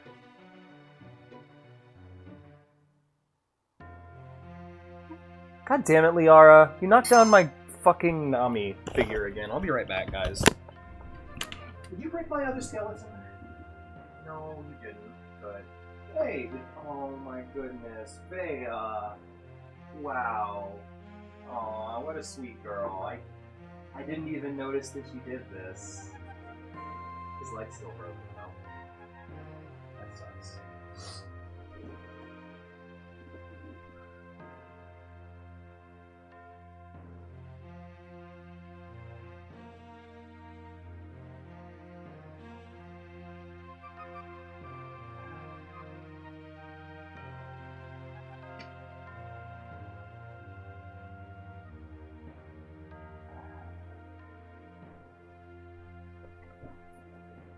Not Navi, Nami. Oh, well, the good news, like I said, they're choosing to adapt Eisenhorn, which I think is a great choice because the main character is a morally good person. Like, Gregor Eisenhorn's, like, kind of a hero. As is, like, it's a very human story, and I think it's the best choice for a Warhammer adaptation. Because, I mean, honestly, I think it's the fucking best choice. You read those books, and they read like a really good noir TV show. Like, even if the show is bad, I'm going to recommend people read the books. I am sure the Serrano family is grateful. In the meantime, here's some more tangible gratitude. 1,000 septums. Thanks, girl. Hell yeah. Got any more orders for me? I don't have any more orders for you. Try asking the guild stewards at Vivek City, Sadrith Mora, or Aldrun. Sounds good. Alright, I'm gonna go and see if I need to put money in the bank. Let's take a look here. Nope. Alright. Let's brew some potions. Well, I find myself in pleasant company. Please share your thoughts. No. Actually, I'm probably good on potions for a while. I'm just gonna keep gathering ingredients until they get full, and then I'll make my potions after that. Potion seller. But yeah, they picked a really good series to start with, assuming they're still going with it, and it's not. It hasn't been dropped for an original series. Honestly, it would not mind an original series. That's what Warhammer Plus is doing, and I think giving that some actual budget and oversight would be a good idea. You know, I'd be down for another Astartes. I'd be down for another... Welcome. Like, I'd be At down your for, like, service, Band of our Brothers, mind but is with really no Guardsmen, trouble you at know? all. I kind of like the Star Wars method. Like, as much as I can shit on that, I do love how every Star Wars thing that comes out is original. Like, there's no Dark Disciple TV show. Like, when Asajj shows up in Bad Batch, you're just expected to know what happened with her in Dark Disciple, or you're expected to just be like, huh? You know? So there's no adaptation. You need to go read the fucking book. The Ahsoka series, if you want to know what happened to Ahsoka in between Clone Wars and Rebels, then you need to go read the Ahsoka novel. There's a few contradictions, specifically with what I just said. Like with Ahsoka, there's an episode that kind of tries to summarize the events of the Ahsoka novel, but it's no replacement, you know? Hey, if it's a fucking Horus Heresy series, whoo! That's gonna be tough. Because to do the Horus Heresy justice, oh my god, I cannot imagine how difficult that would be. See, for me, Horus Heresy should be animated. I would do like the Clone Wars. Tried to give it the moving painting style of like Arcane or the Clone Wars. That's how I would do the Horus Heresy. And if he's pushing for that, then hell yes. However, it's going to take a lot of work to make an actor resemble a Primarch and do a Primarch justice. Yeah, let's just go from the top of the list. Aldrune. We're going to go to Aldrune first, and then we'll go hit up the Fighters Guild and do some more work there. And once I've done all my work, I will go ahead and head back to Balmora and ask for a promotion. I have been brainstorming a fucking Souls-like 40k game. I still need to work on that video for Dream Games. I think I'll start with 40k because it's one I'm very close to. And I really want there to be like 40k Bloodborne, and honestly, the idea of that kind of story exists, like a Souls-like story in 40k, would be really cool. If there is anything I can do, I am humbly at your service. Hey there, Baradris. Do you have any orders for me, buddy? You want orders? Talk to Perseus. Alright, let's go talk to Perseus Mercius. That's his actual name, yes. Hello, Perseus Greetings Mercius. to you. Hello. A pleasure to meet you. Orders, please. Sergio Avon Oran of Suran has given us a contract. He has been having problems with bandits in Suran. Go to Suran and talk with Sergio Avon Oran. He can tell you more about what is going on. Alright. Hi-ho, hi-ho, off to Suran we go.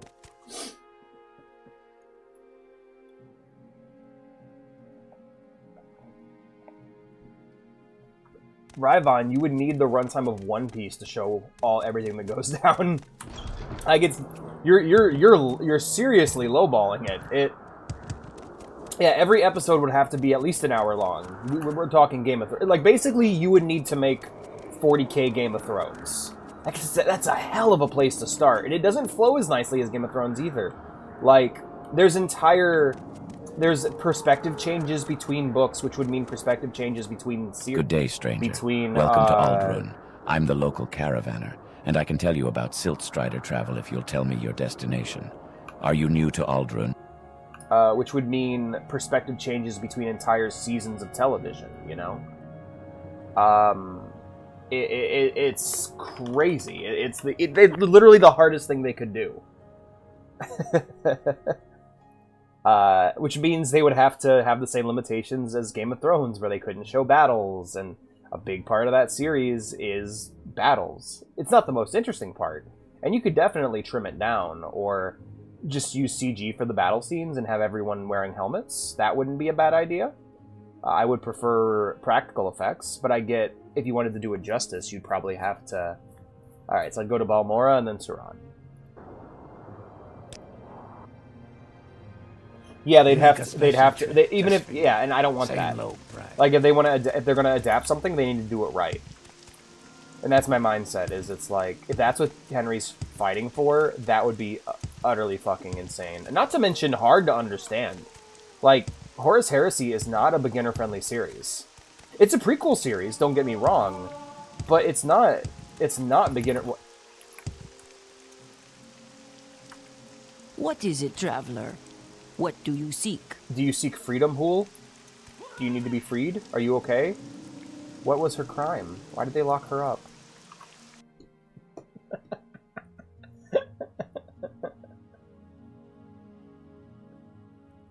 Well, in the books, they all wear helmets because realistically, they need to protect their heads. Get like Garviel Loken and Horus in the first battle scene of the books of Horus Rising are wearing helmets. Good day, stranger. Welcome to Balmora, council seat of House. Not to mention that first I'm your opening local scene is caravaner, intentionally and I hope confusing. I can find you Silt Strider travel Like, to oh, your it's destination. it is so Or if you are confusing new to when you're new.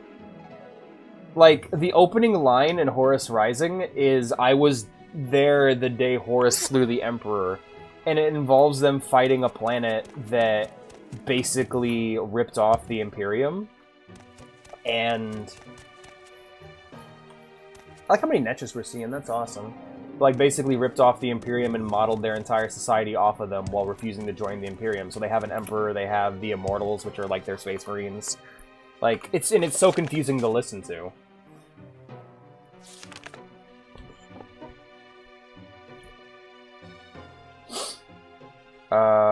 Next, I need to talk to Sergio, Avon, Oron, and Suran. Let's see if I can find out who this is. Let's talk to this random vagrant. Hello. Red Mountain spreads ash and blight. Sinners gather at the house. The time of the incarnate is at hand. That's okay. Do you know who He's the Avon Oron? governor of Suran. Keeps business working by staying out of it. Lives in the manor If west you of want the to see temple. him. Alright, let's find the temple.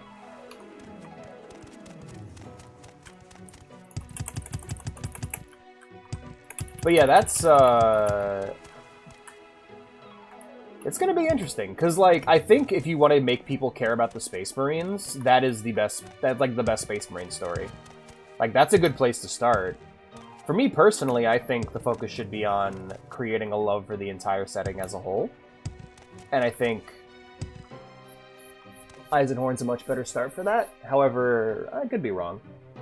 I mean, Horus Heresy's not a bad choice. It's it's like it's up there. It's like the peak series. It's the big one, you know. Please go ahead, Outlander. Valvaso I'm Oron. There's a specific person I need to talk to.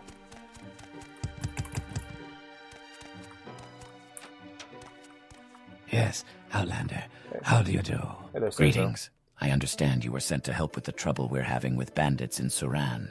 Sure thing. The bandits have been attacking from Sataran, which is northeast of here, just over the mountains. Kill Daldur Saris, and the raids will end. When you have killed him, report directly to me, and I will give you 1,000 gold in bounty. Northeast of here? Alright. On my way. Yeah, no, I'm trying to think about, like, things they would struggle with. I think what's really cool, what I do really like, when I imagine Horus Rising as a season of television, I think its biggest strength and what it will do really well is, like, first off, it's a kick-ass book. Like, it's amazing. It's an amazing story. Really thoughtful, really well put together. However,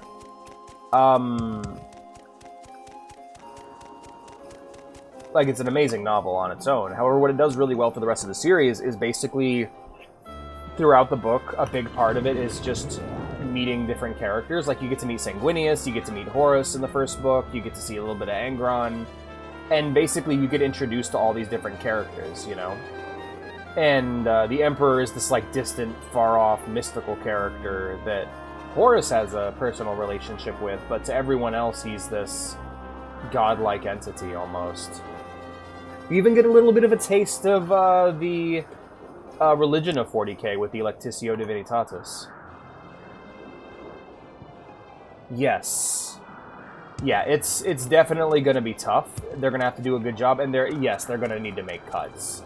Like, as much as I'd say keep it all in there, you know, no, maybe not. Now I'm thinking about it, it's like, do they need to make cuts? And it's like, there really isn't anything I would throw away from the first book.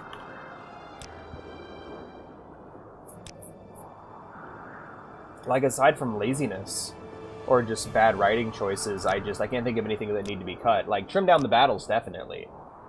Like, a lot of the battle scenes just require you to understand what the battle scenes are. Well, no, in the first, like, a good example, I knew the Emperor back in college. It's honestly not that far off. It's, like, basically, the main thing you hear about of the Emperor in the first book is the triumph of Ulanor.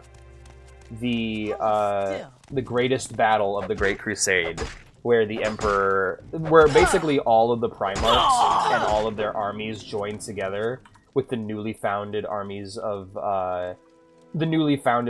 humanity. So, like, it was the first deployment of the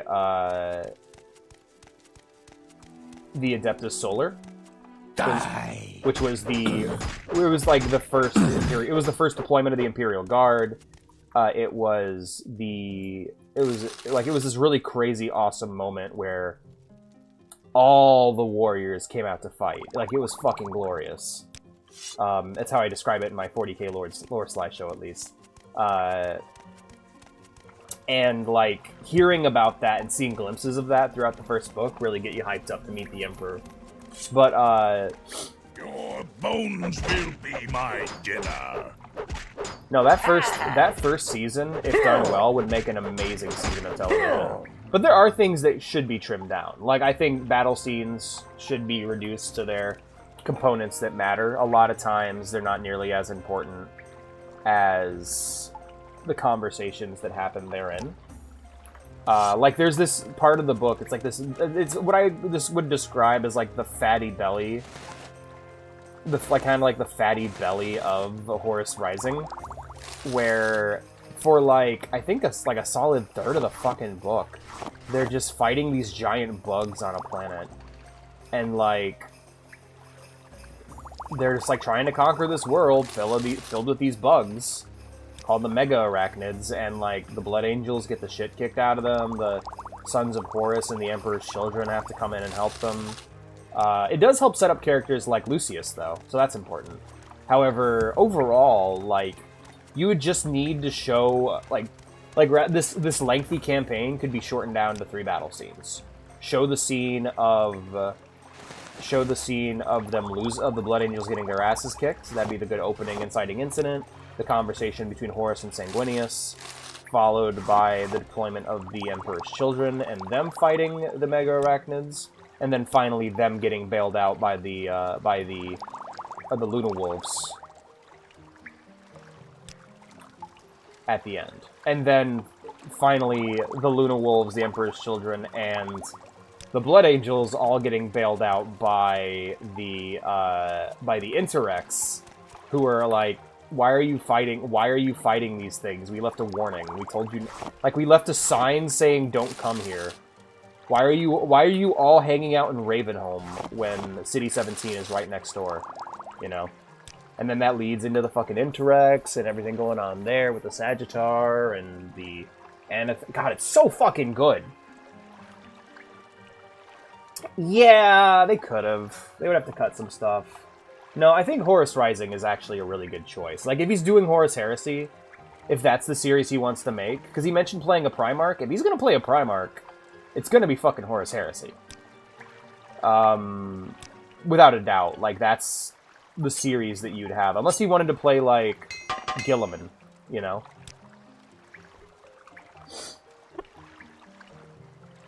Also, there's a lot of things people don't understand about 40k. I guess I could talk a bit about this. Like, one of the things people seem to really like nowadays, and one of the things I personally don't enjoy that much, is the story advancing.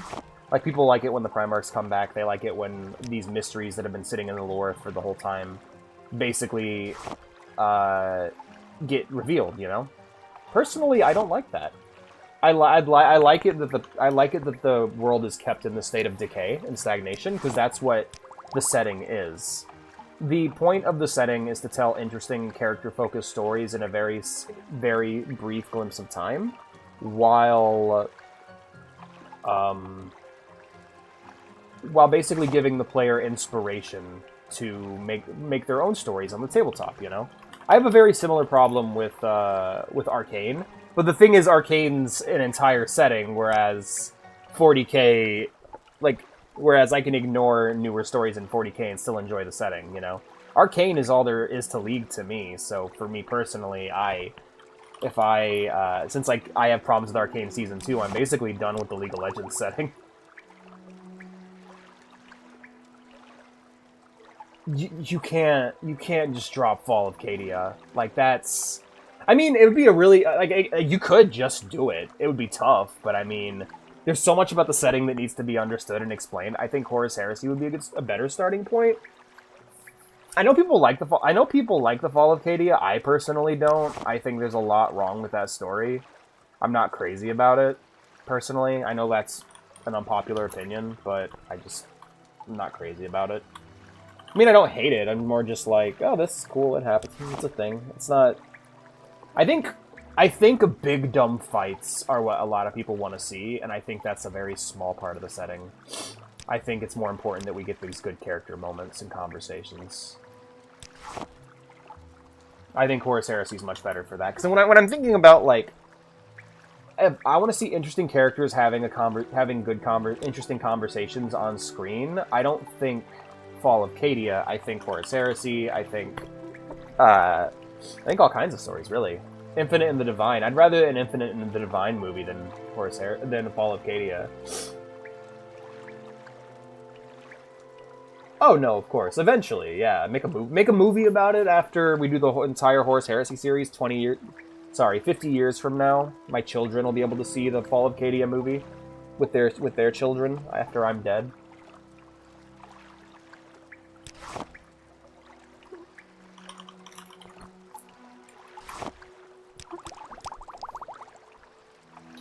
Yeah, like League is arcane and arcane only, pretty much for me. I don't really have any interest outside of that.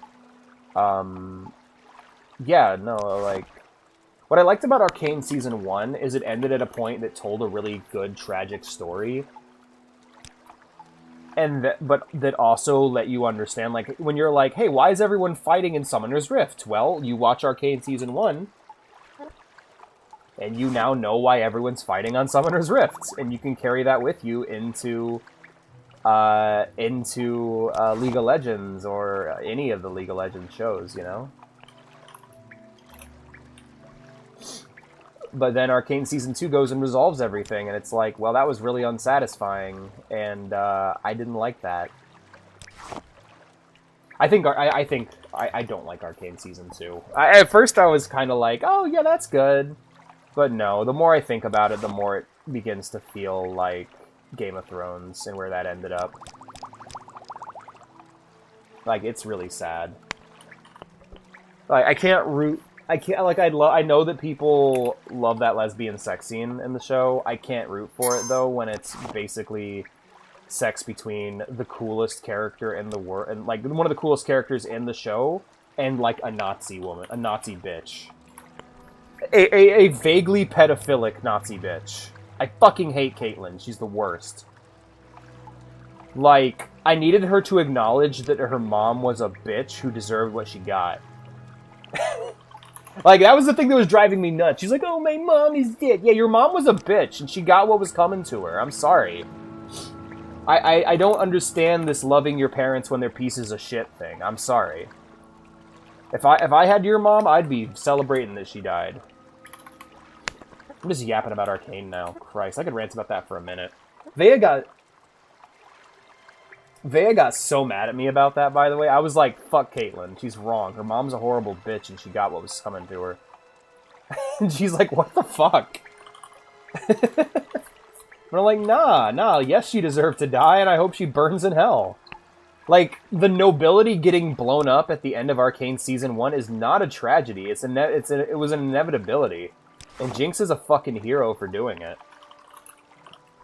Like, bro, I refuse this fucking world of like, oh, the poor kids deserve to die, and I hope they burn in hell. I never watched Arcane. I kind of forgot about it, and then people stopped talking about it. Yeah, because it ended. It didn't go on forever. No, Season 1 was amazing. Like, Season 1 is peak. I strongly recommend Season 1 of Arcane. And then after that, stop. Because Season 2 basically undoes everything that first season did. There's some cool things, but basically the story has this problem where... And it's a problem a lot. It's a mistake a lot of stories make, and it's one of the things I love Attack on Titan for. And it's the idea that the rich cannot rise up. Basically, the poor cannot rise up against their oppressors without becoming as evil as their oppressors. That's a big theme in the show, is that you can't rise up against your oppressor without becoming as bad as them. Which I fucking firmly and fundamentally disagree with. It's bullshit. I hate it. It's one of my least favorite cliches, you know? And it pushes that shit in Arcane Season 2. And in Arcane Season 1, I actually really liked where it ended up.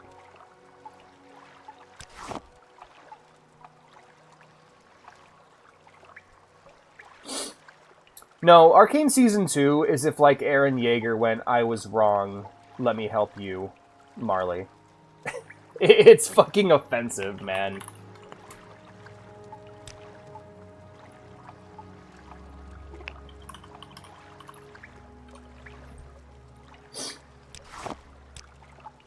I was wrong, says Eren Yeager. God. No, I fucking hate Piltover. Piltover is the worst, and they got what they fucking deserved in Season 1. But everyone's treating like the death of the council as if it's some tragedy. And it drives me nuts, because I'm like, no, these people were awful. They were terrible. They ruined the world. They got exactly what was coming to them. Stop pretending it's a tragedy that these horrible people died. Drove me up a goddamn wall, Arcane. I'm just gonna call this Ah. Yeah, of course it failed. I don't know what the hell's going on with that. That was weird. Fortify Magicka. Ah, not Restore Magicka, I see. Restore Intelligence. Nope. Cure Poison? Or no, that would be... We'll do Fortify Agility. Nope.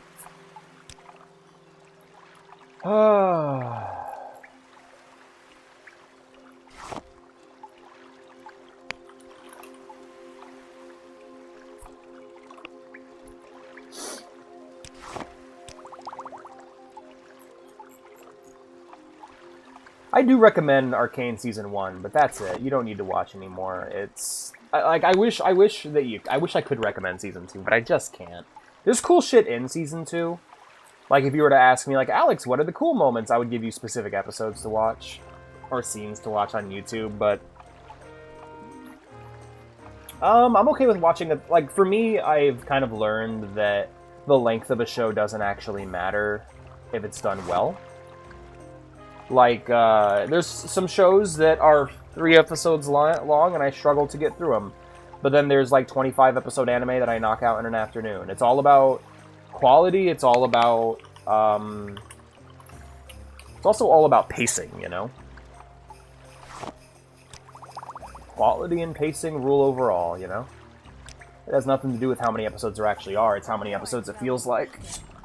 Let's just say I knocked out, like, every series of Gundam one after the other because something interesting was always happening. I was never bored watching Gundam. Either something frustrating and ridiculous was happening, or something really awesome was happening, and it didn't matter where I was, something was always going on. Meanwhile, I just struggled to get through something like, I've been struggling, like, there's a show called Tales from the Loop that the pacing is so glacial, and the show, there's things about the show that frustrate me that make it difficult to watch. Arcane Season 2 felt like a fucking eternity to get through. Because of how much time it felt like that show wasted on nothing. Have I watched One Piece? No. No, I'm just saying, like, I'm responding to your thing of, I don't want to watch 1,000 episodes of anything. Like, if it's good, hell yeah, I'll watch 1,000 episodes of it. I've watched a lot of episodes of Doctor Who. I've watched all kinds of long-ass shows. I just... As long as it's good, I'll watch it. You know? I've read books that long.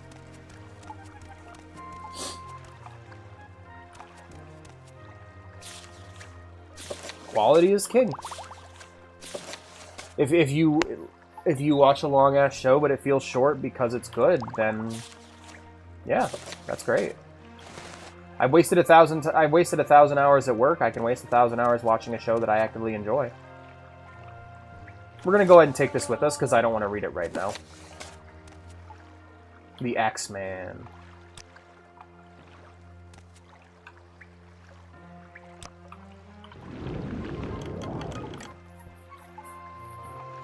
Yeah, right?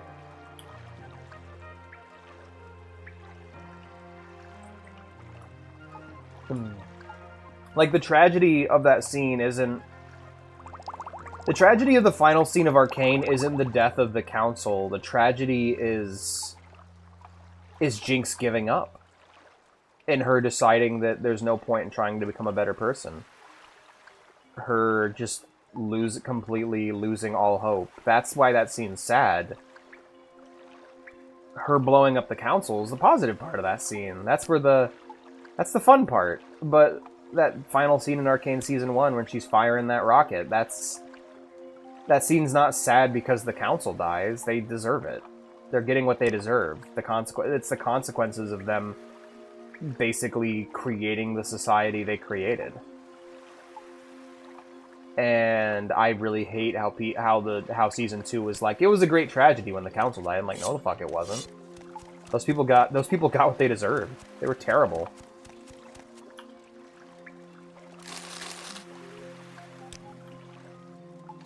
Oh, yeah. There's some really cool shit in Season 2. Everything going on with Victor, everything going on with Echo, everything going on with, what's his name? Little furry bastard. A little Oppenheimer. I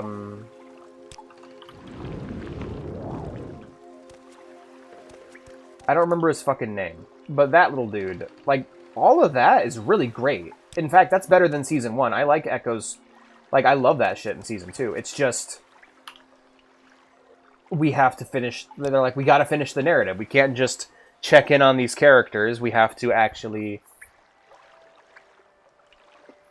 tell a goddamn story, and that's, I think, where it falls flat. Where it's like...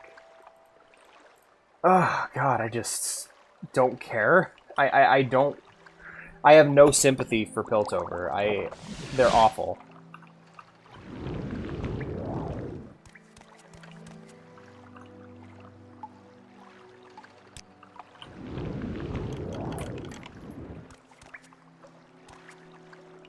Do you need to finish a story? Right? Because, like, my idea was Arcane Season 1 was open and shut. It tells the story of how... of the fall of Piltover,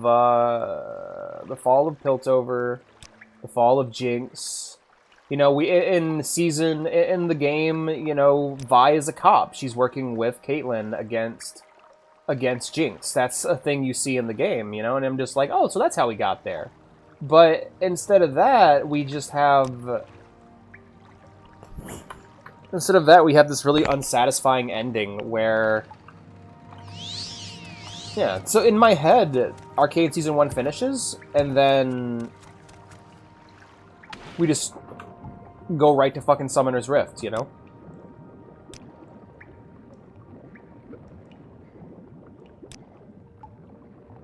You watch Arcane and you're like, oh, so that's why these people are fighting. Alright, it's an endless battle between these characters. It's like the 40k story. It's like, you read your codex, you read your 40k novel you're interested in, and... you then just go, okay, so that's why the Space Marines are fighting the Chaos Space Marines. We don't need a resolution. We don't need a victory or defeat state for the Imperium or Chaos. We just need to know why they're fighting so that we can tell interesting stories ourselves within that narrative. Maybe I'm wrong. You know, like, I get it. I know people want resolution. I know people want to know, but, like... I think resolution would be terrible for 40k. I think having a set answer on what happens to the Imperium after a long enough period of time would be disastrous for the setting. I do not want another End Times. I do not want another Age of Sigmar. I refuse. It's fucking awful.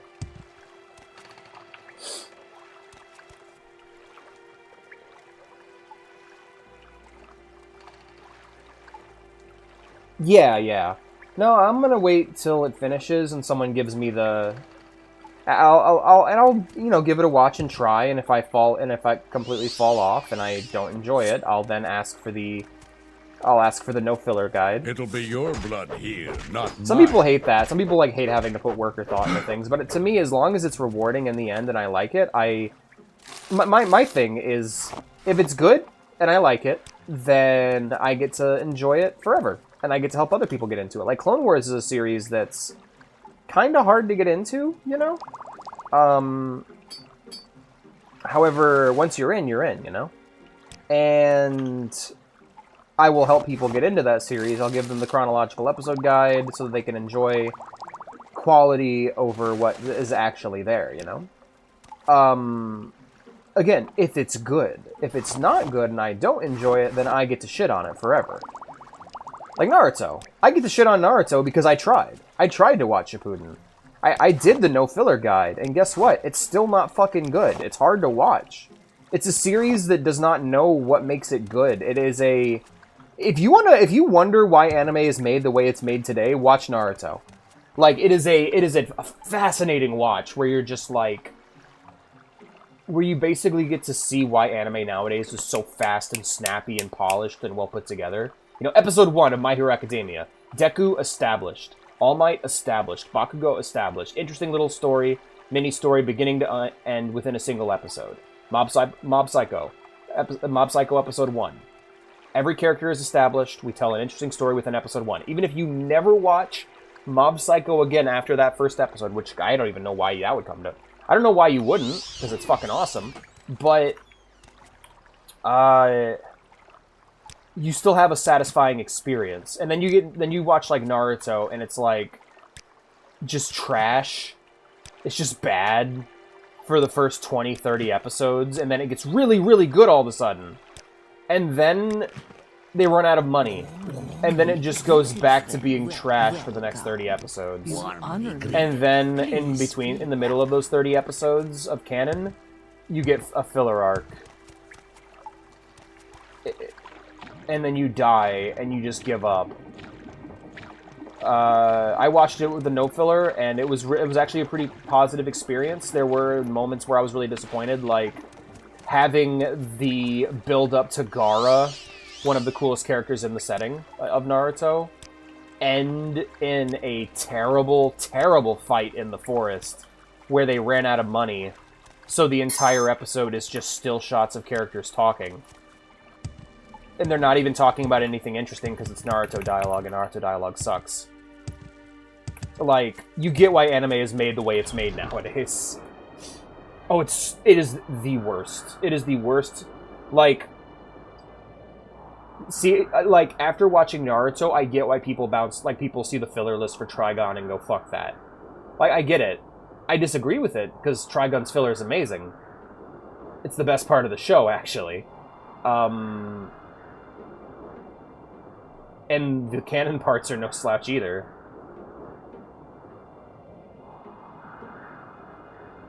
Yeah, I don't like it either, but for me, I have consistently learned throughout my years that good art is worth the effort. Like, I will put in the work if something is good. Blame Dark Souls, man. Dark Souls did it to me. Playing a game I didn't like for 20 hours to then make it my favorite game. Like, blame Dark Souls. Dark Souls ruined me. But no, for me, I think the struggle is worth it as long as you get something good on the other side. Because when I finished the Clone Wars, I don't think about how much of a pain in the ass it was to get all these episodes, sort them into the correct order, and then watch them. I think about how amazing the show is and how much fun I enjoyed watching it. Meanwhile, something that was quick and easy, like Mandalorian, to watch beginning to end, where it's just a list of episodes in the correct order that they give it to you, it doesn't matter how easy it was, because it sucked and I had a bad time. So I would rather put in work for a show that's good than put in zero effort for a show that's bad. Yeah. That being said, there's a lot of good shows out there you can watch that don't require the effort, you know? There's a lot of amazing long-running anime you could watch instead of One Piece that don't require you to sort the filler, that don't require you to watch 1,000 episodes. Like, I mean, if you're going to be like, should I watch Attack on Titan or One Piece, I'll be like, watch Attack on Titan, because it's all there, it's all easy to consume, it's got amazing pacing, and it's just great beginning to end. It's all quality, no filler. If you're like, I wanted to get in... But if you were like... There's some other ones, like... it depends on how long it is. And then there's other shows where I would recommend, but I would recommend stopping after a certain point. Like, Bleach, I would genuinely recommend you just stop watching the anime after, like, once you... And the Almighty blows? Like, I would genuinely recommend just not even bothering with Bleach after episode 60. Watch the first 60 episodes and you're done. That's all you gotta worry about with Bleach, because then the filler apocalypse starts. And then after the filler's over, it just gets bad.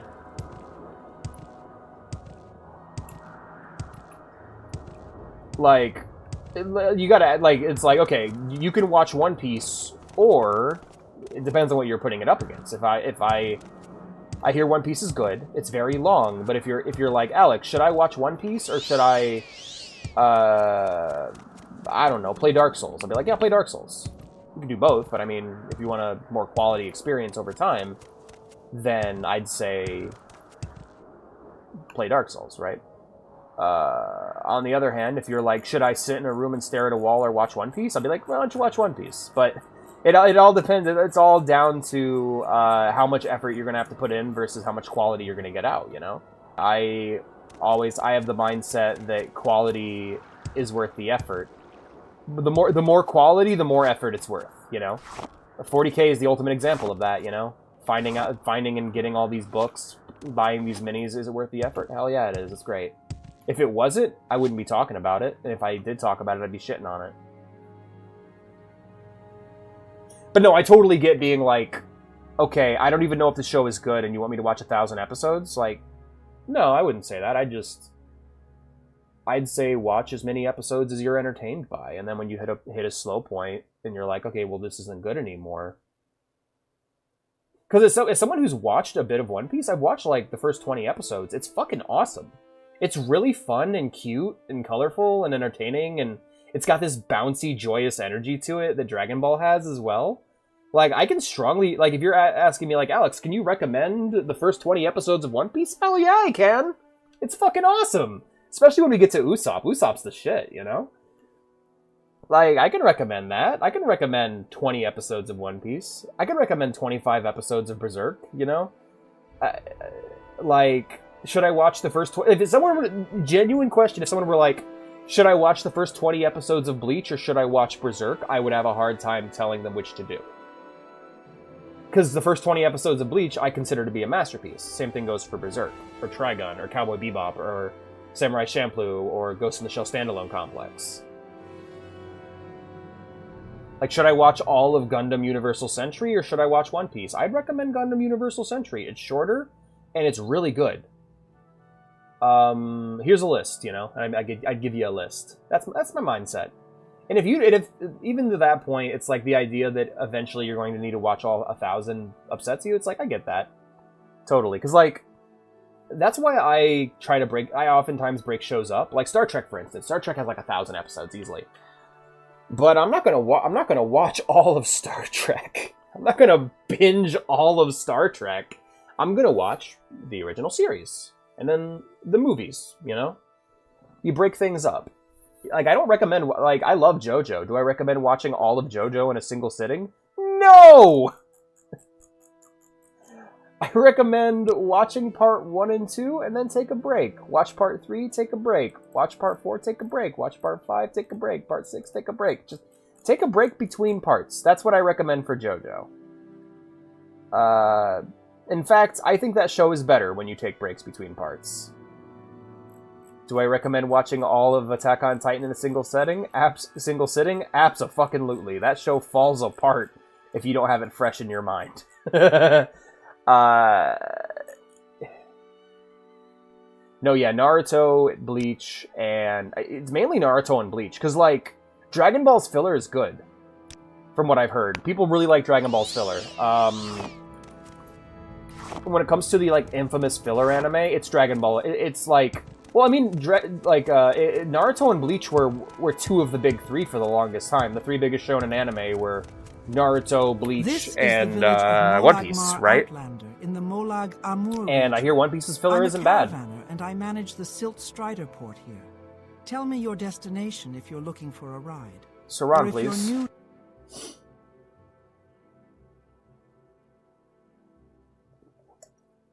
But yeah, Raivon, if that's how you feel, I recommend staying far the fuck away from Naruto. Because that is exactly what you're describing. Like a season's worth of bad television to then enjoy good TV, it ain't worth it. And that's why I dropped it. Like, I know Vea loves the show. She watched it when she was younger. I think it's purely, like, I think it's down to nostalgia for her, but also, like, when we're younger, when the alternative is this or nothing, you know, you're willing to put up with a lot of bullshit. Like, for a period of time, Afro Samurai was my favorite anime because it was one that I could watch. Did that woman put starch in my shorts?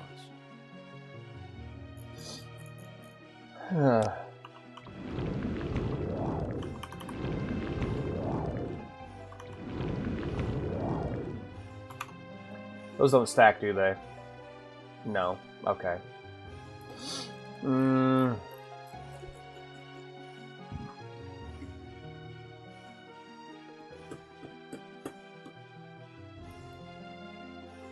I am done fishing.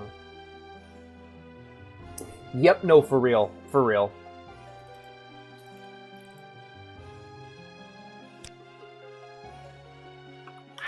Damn it.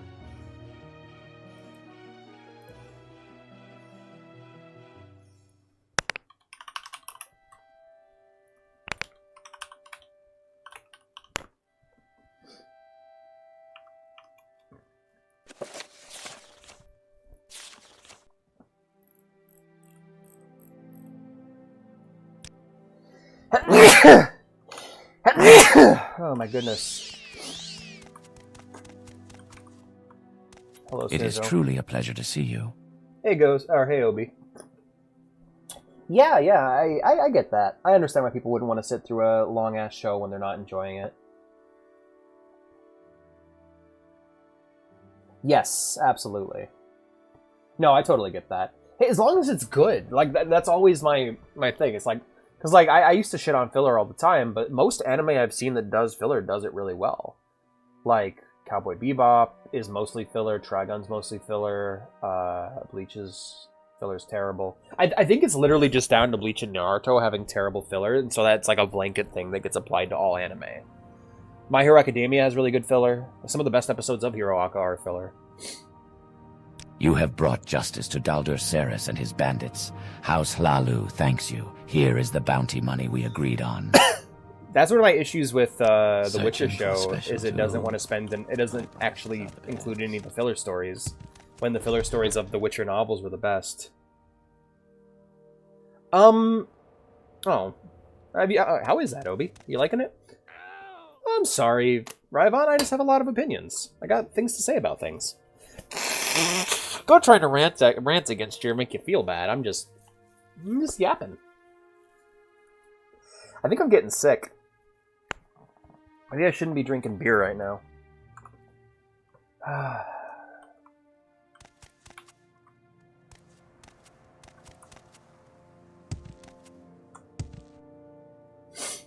But no, you kind of touched on something really interesting to me. And for me, what it is it's like, I guess for most people, what you suggest is actually really good advice. Don't watch something if you don't enjoy it all the way through. That makes sense, you know? That's just logical.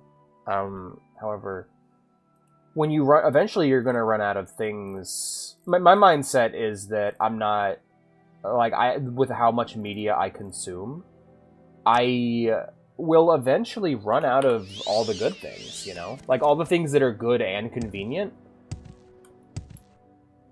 you run out eventually, and you just end up, you can either decide to put the work in and consume some high-quality media that requires you to put in some work, or you can watch another season of The Walking Dead, you know, and We make a special trip turn just into for my you. parents Same and low price. just watch slop forever. This is the Silt Strider port for the town of Suran, Outlander. And I'm in the not saying that's who Estadian you're going to Isles be. region. I'm a Like, caravan, to be honest, and I considering manage that the you're Silt here in the Strider first port place, here. I trust Tell me you. your destination I trust if you're that you have looking really for a good ride. taste, you know? Or if you're new to Suran, No I doubt. can help you with local services. However, For me, that's when I talk to anime fans, and I've been people that are like, man, if it doesn't hook me after the first 4 episodes, I'm done. And I'm like, what, 40 minutes?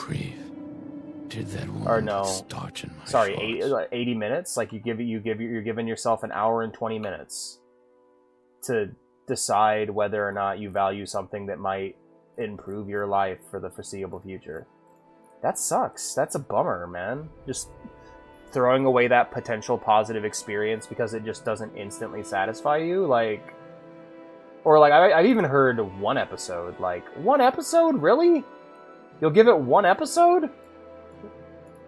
Why the fuck would you limit yourself like that? Why wouldn't you try to give it more time to see if you actually enjoy it? You know, like, there's so many people who stopped watching Breaking Bad because it took long. Yeah, we will. We will definitely be playing Wrath again in the future. What I'm thinking about right now, and I'm making good progress in,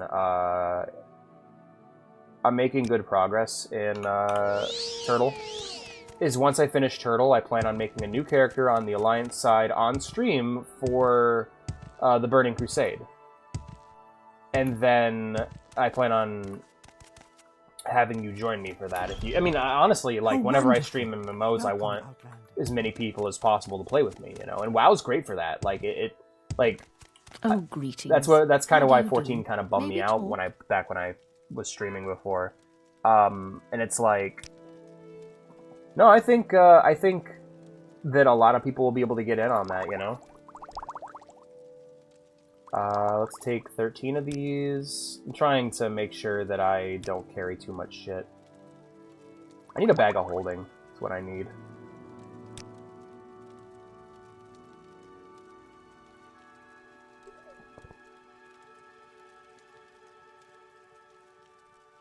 For real, yeah. They're there to see cool fights. Absolutely. Dragon Ball watchers. That's a decent thing. You know what? I can give you a good example of what it's like to... So, like, let's say you really like Fallout, right? You really love Fallout 3. You play Fallout 3, and you're like, that's great. Then you play New Vegas, and you're like, that's amazing, that's even better. There are 2 paths that lie ahead of you at that point.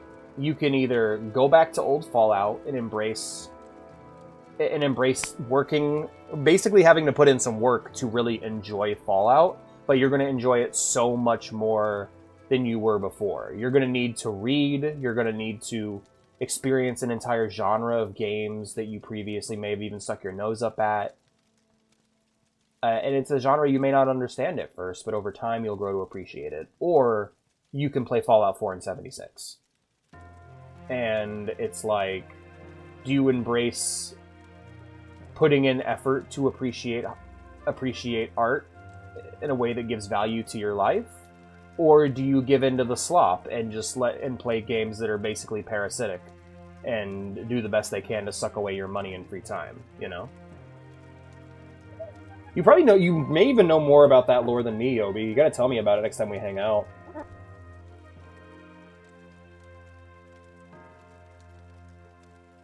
Yeah, if you don't know the story, you don't know the story. It's like watching one episode of a 60 episode series is like watching 1 minute of a 60-minute movie. It's like you didn't even watch it. You don't know. You don't know if it's good or not. You can't make a judgment call based on that. That being said, in some cases, if you watch the first 20 episodes of One Piece and you didn't really like it, then you're probably not going to enjoy the rest of it, you know? That's always the question, is like, is this an accurate indication of the rest of the show? Like, if you watch the first episode of Berserk and don't like that episode, you should watch the second episode of Berserk because it's completely different, you know? That is not a great judgment call to build the entire series on. Like, honestly, what you need is someone who's watched it before to tell you where to watch up to. Like, if you get to episode 5 of Trigun and you don't enjoy it, I don't think we can be friends. But also,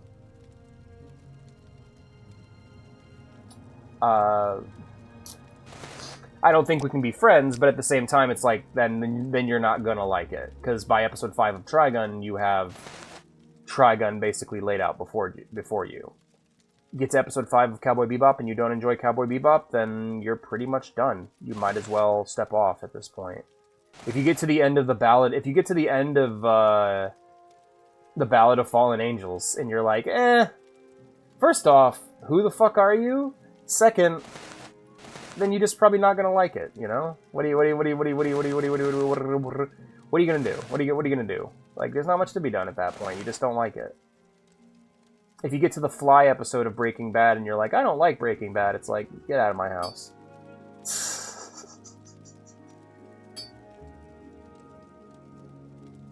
And if you finish the Dead Mines in World of Warcraft and you don't enjoy it, then you're pretty much done with World of Warcraft.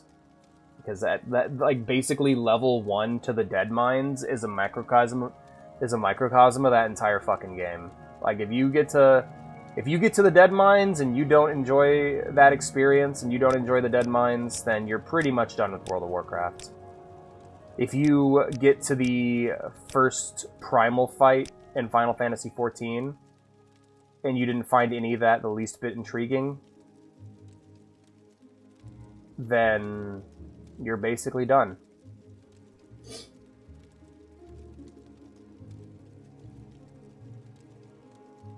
No, that's on point. The first season of Naruto is terrible. Season 2 and 3 are great. Basically, from the Chunin exams onwards to the end of the original Naruto, not counting filler, is great. I honestly would probably just recommend reading the manga for Naruto at that point. Because, like, that's where I'm at, where I'm like, I don't want to watch any more of this. This sucks. This is bad. In Naruto Shippuden, Shadowfin Keep is the shit, man. It's so good, isn't it? But Naruto, it's funny because Naruto Shippuden has the opposite problem, where the first arc of Naruto Shippuden is fucking amazing. They get to fucking face off with Ninja Ed Gein. Like, they fight a fucking insane serial killer who makes corpses into living puppets that he uses as his minions. It's fucking metal. He's voiced by Johnny Young Bosch, the guy who voices Adachi and Vash the Stampede and Ichigo and Nero and Bumblebee and War for Cybertron. And he's amazing in that role. He plays such a convincing sociopath in that series. And then after that, it kind of gets really shitty. Like, it gets really crappy after that. Why the fuck am I so encumbered? You know what? I think I might stop grabbing alchemy items until I...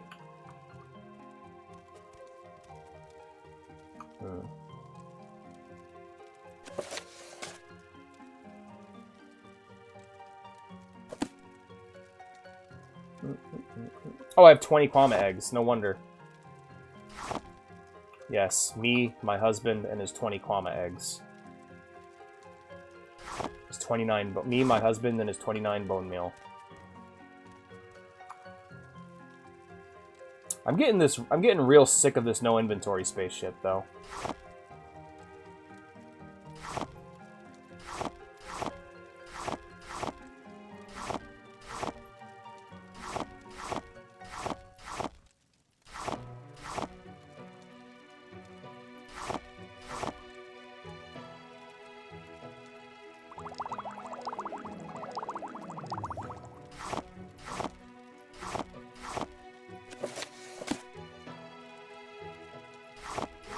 There's our Archmage just throwing all his shit on the floor again.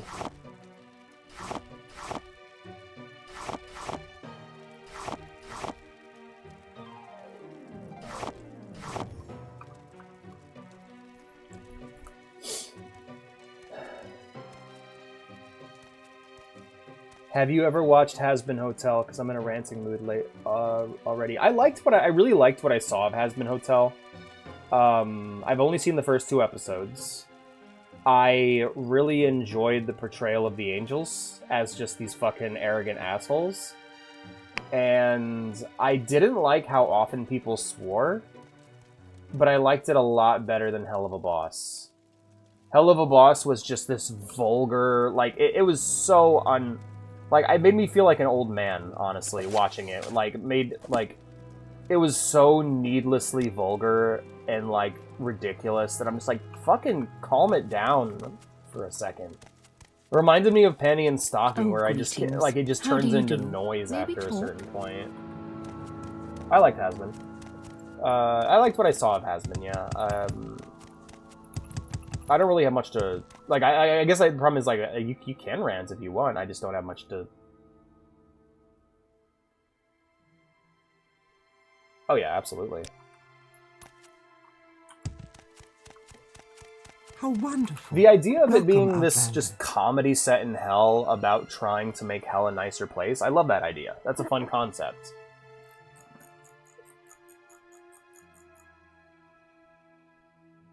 Anyway, let's head back to... Actually, I didn't head down to the teleportation room. I need to head back to Aldrun.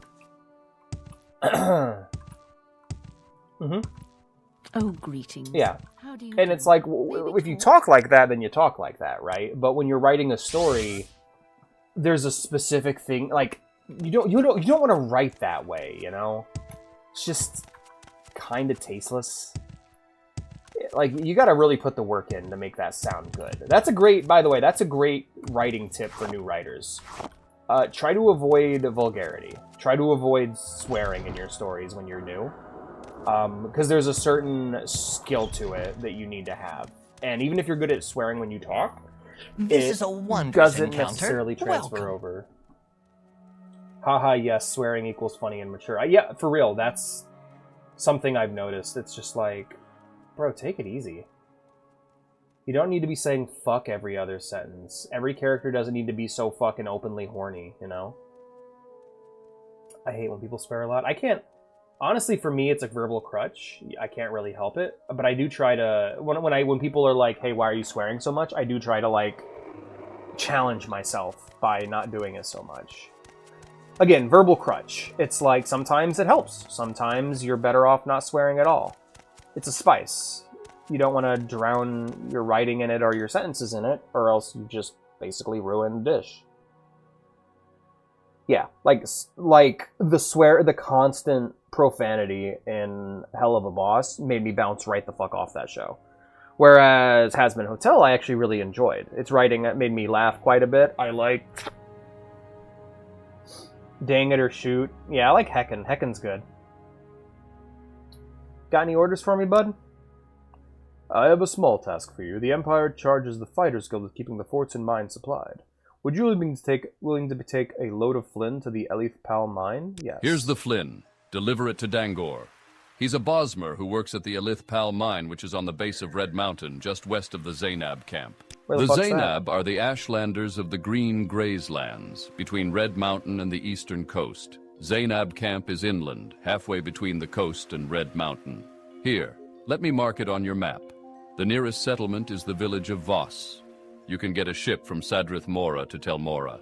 In Tel Mora, ask a local for directions to Voss or to Zainab camp. So, Sadrith Mora, Tel Mora, Voss. Got it. Okay, I think I can move... Nope! He just over-encumbered me. Great. Did you have to give me 26 Flynn?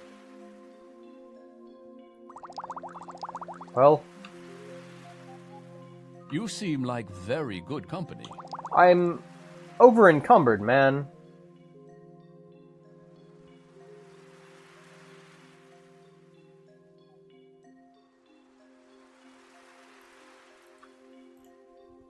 Trying to identify what the heaviest thing I have is. Oh, yeah.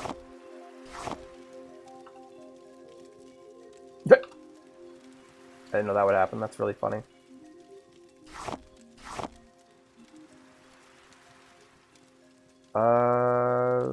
Yeah, well, I got the Grand Soul Gem. I got 9 of them, so... There we go. Alright, now I can move.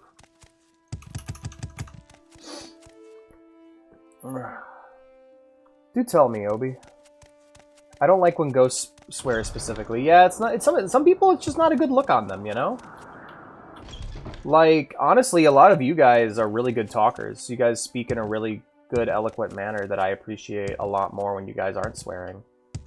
Of course, I'm a potty mouth and I can't help it. But at the same, I mean, no, I can't help it. That's the thing. If people are like, "Why are you swearing so much? I don't like it when you swear too much," that sort of thing, I'll take a step and try to challenge myself to express things more eloquently. Damn, heck.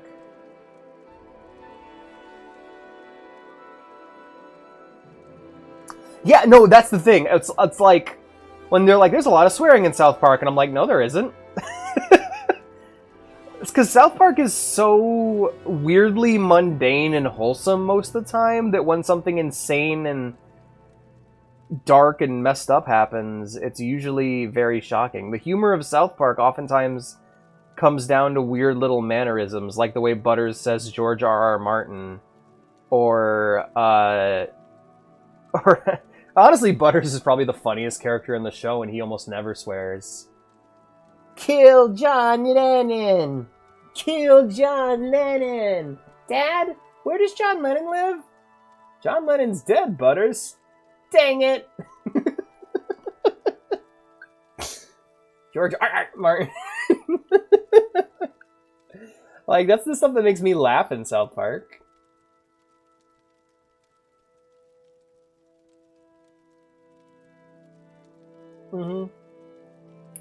Frick, stop saying that.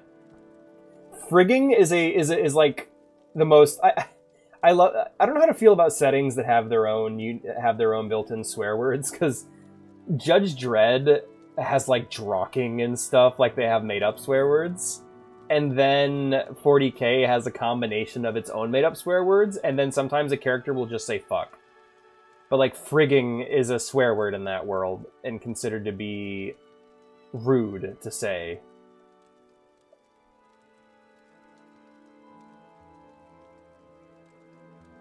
I think it is really funny. Like, I remember I was watching Angels of Death with Sonico, which is this decent Warhammer TV series about a group of Blood Angels fighting a Gene Stealer cult. Anyway, it's alright. It's not great, but it's alright. Whatever. And he was getting really annoyed by, like, how Space Marines talked and how they all had this very elevated, knightly way of speaking. And I'm just like, dude, they're knights in space. That's how knights in space talk. They all speak in this elevated, like, for the Emperor, I decree that this is the way to, you know, like, that's how Space Marines talk. That's just who they are. But if you watch, like, if you read, like, Eisenhorn, or watch a story about, like, or read a story, or experience a story about Imperial Guardsmen, they don't talk that way, you know? Play the Winter Assault campaign, and the main character speaks very plainly. General Stern is not very eloquent. He's like, I think the Imperial Guard should do this. Yes.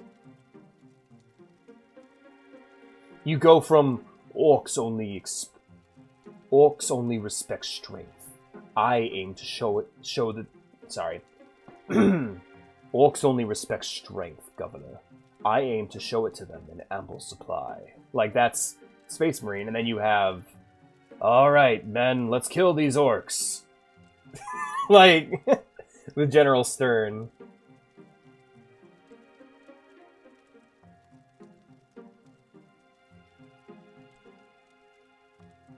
Really? I did not know that, Obi. That's crazy. Yeah, absolutely.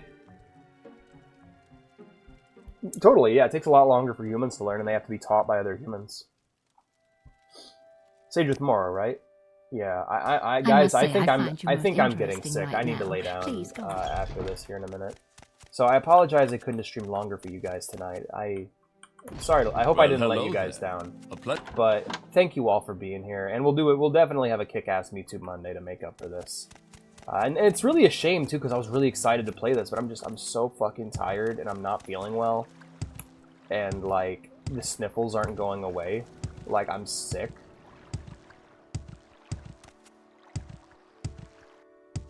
Right? No, like, the way people talk depends a lot on where they are in the setting. Not everyone talks the same.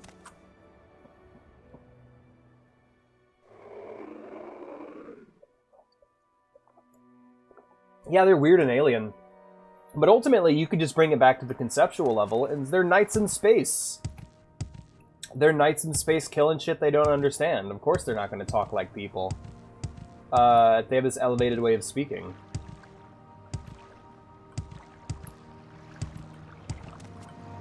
These houses are gross. I like them. I mean, I've always been a fan of Telvanni architecture. You know why they look like that? It's because they grow them out of the ground. Is there something They don't build it. They just grow that shit out of the ground. That's why Telvanni architecture looks that way. It's mushrooms and roots. Basically nature being twisted to their agenda. You're looking for a ship. What's your destination? Tell Mora, please. Is there something I Damn can it, do for Nurgle you? got to him. Yeah, Nurgle's rot. It's okay. Beaverton will forgive your sins. And then... Beaverton does not take your sins upon himself. He gives your sins to the people he meets at the crossroads. He just kick... by the way, I love that you're kicking ass at the crossroads, man. I'm so fucking proud of you. Look at you go. Like, Obi's been kicking ass at the crossroads, getting into duels and shit. It's really great.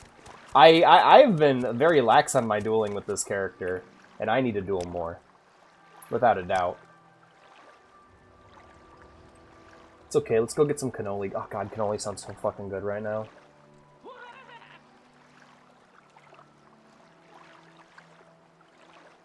It's only been rogues so far, because rogues love dueling. Beaverton redirects sins to the rogues. Which I'm cool with, I don't need the competition. Let's go, Mario.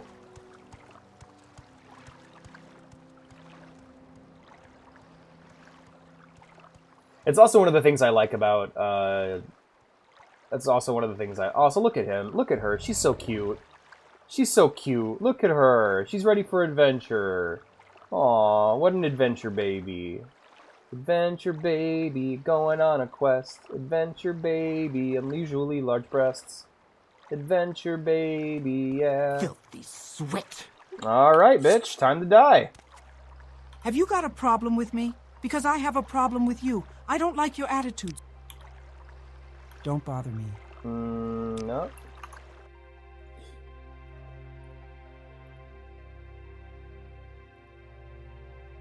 Oh yeah, I saw your shoulder pads. Yeah, they look great.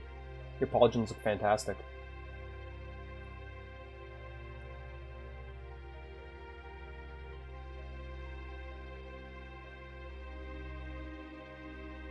Oh yeah. You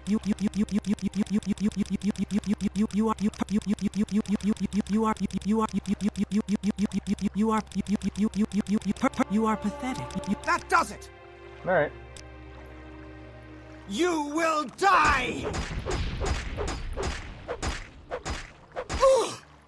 Talk shit, get slashed. It was self-defense, you guys.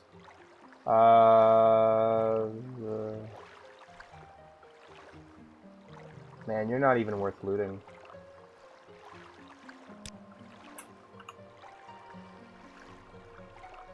I'm still carrying the axe, man. Huh.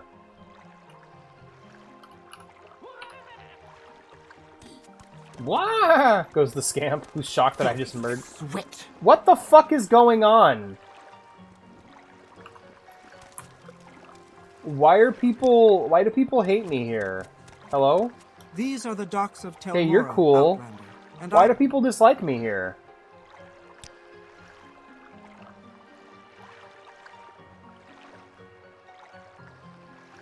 Oh! Oh, I'm the Archmage. This is a Telvanni town. No wonder they don't like me. Then, wow, I wonder what I'm gonna go watch now, right? It's still the best ad. It's still the best ad. Function over fashion. For pauldrons, you're better off going with more of a circular shape.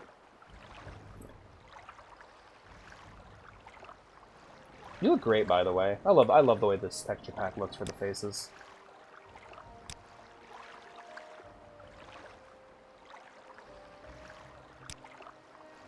Oh, really? It's been a while since I've watched The Godfather. Take the cannoli, leave the gun. Well, my friends, it's been a good stream. Thank you all for being here, and I hope to see you... I hope to see you all on Monday for some YouTube Monday. Thank you all for being here. We're going to go ahead and find ourselves another Morrowind streamer to raid. Let's take a look and see who we got. What are you buying? What are you selling? Oh, this one looks cute. Let's check him out. Who did you summon? Alright, we're going to go ahead and raid Unsweet Team Mostics. I'm just going to call them mozzarella sticks. And I will see you all there. Thank you all for being here, and I will see you all for some YouTube... Oh, actually, no, not YouTube Monday. I'll be seeing you Sunday for game night. Take care, my friends.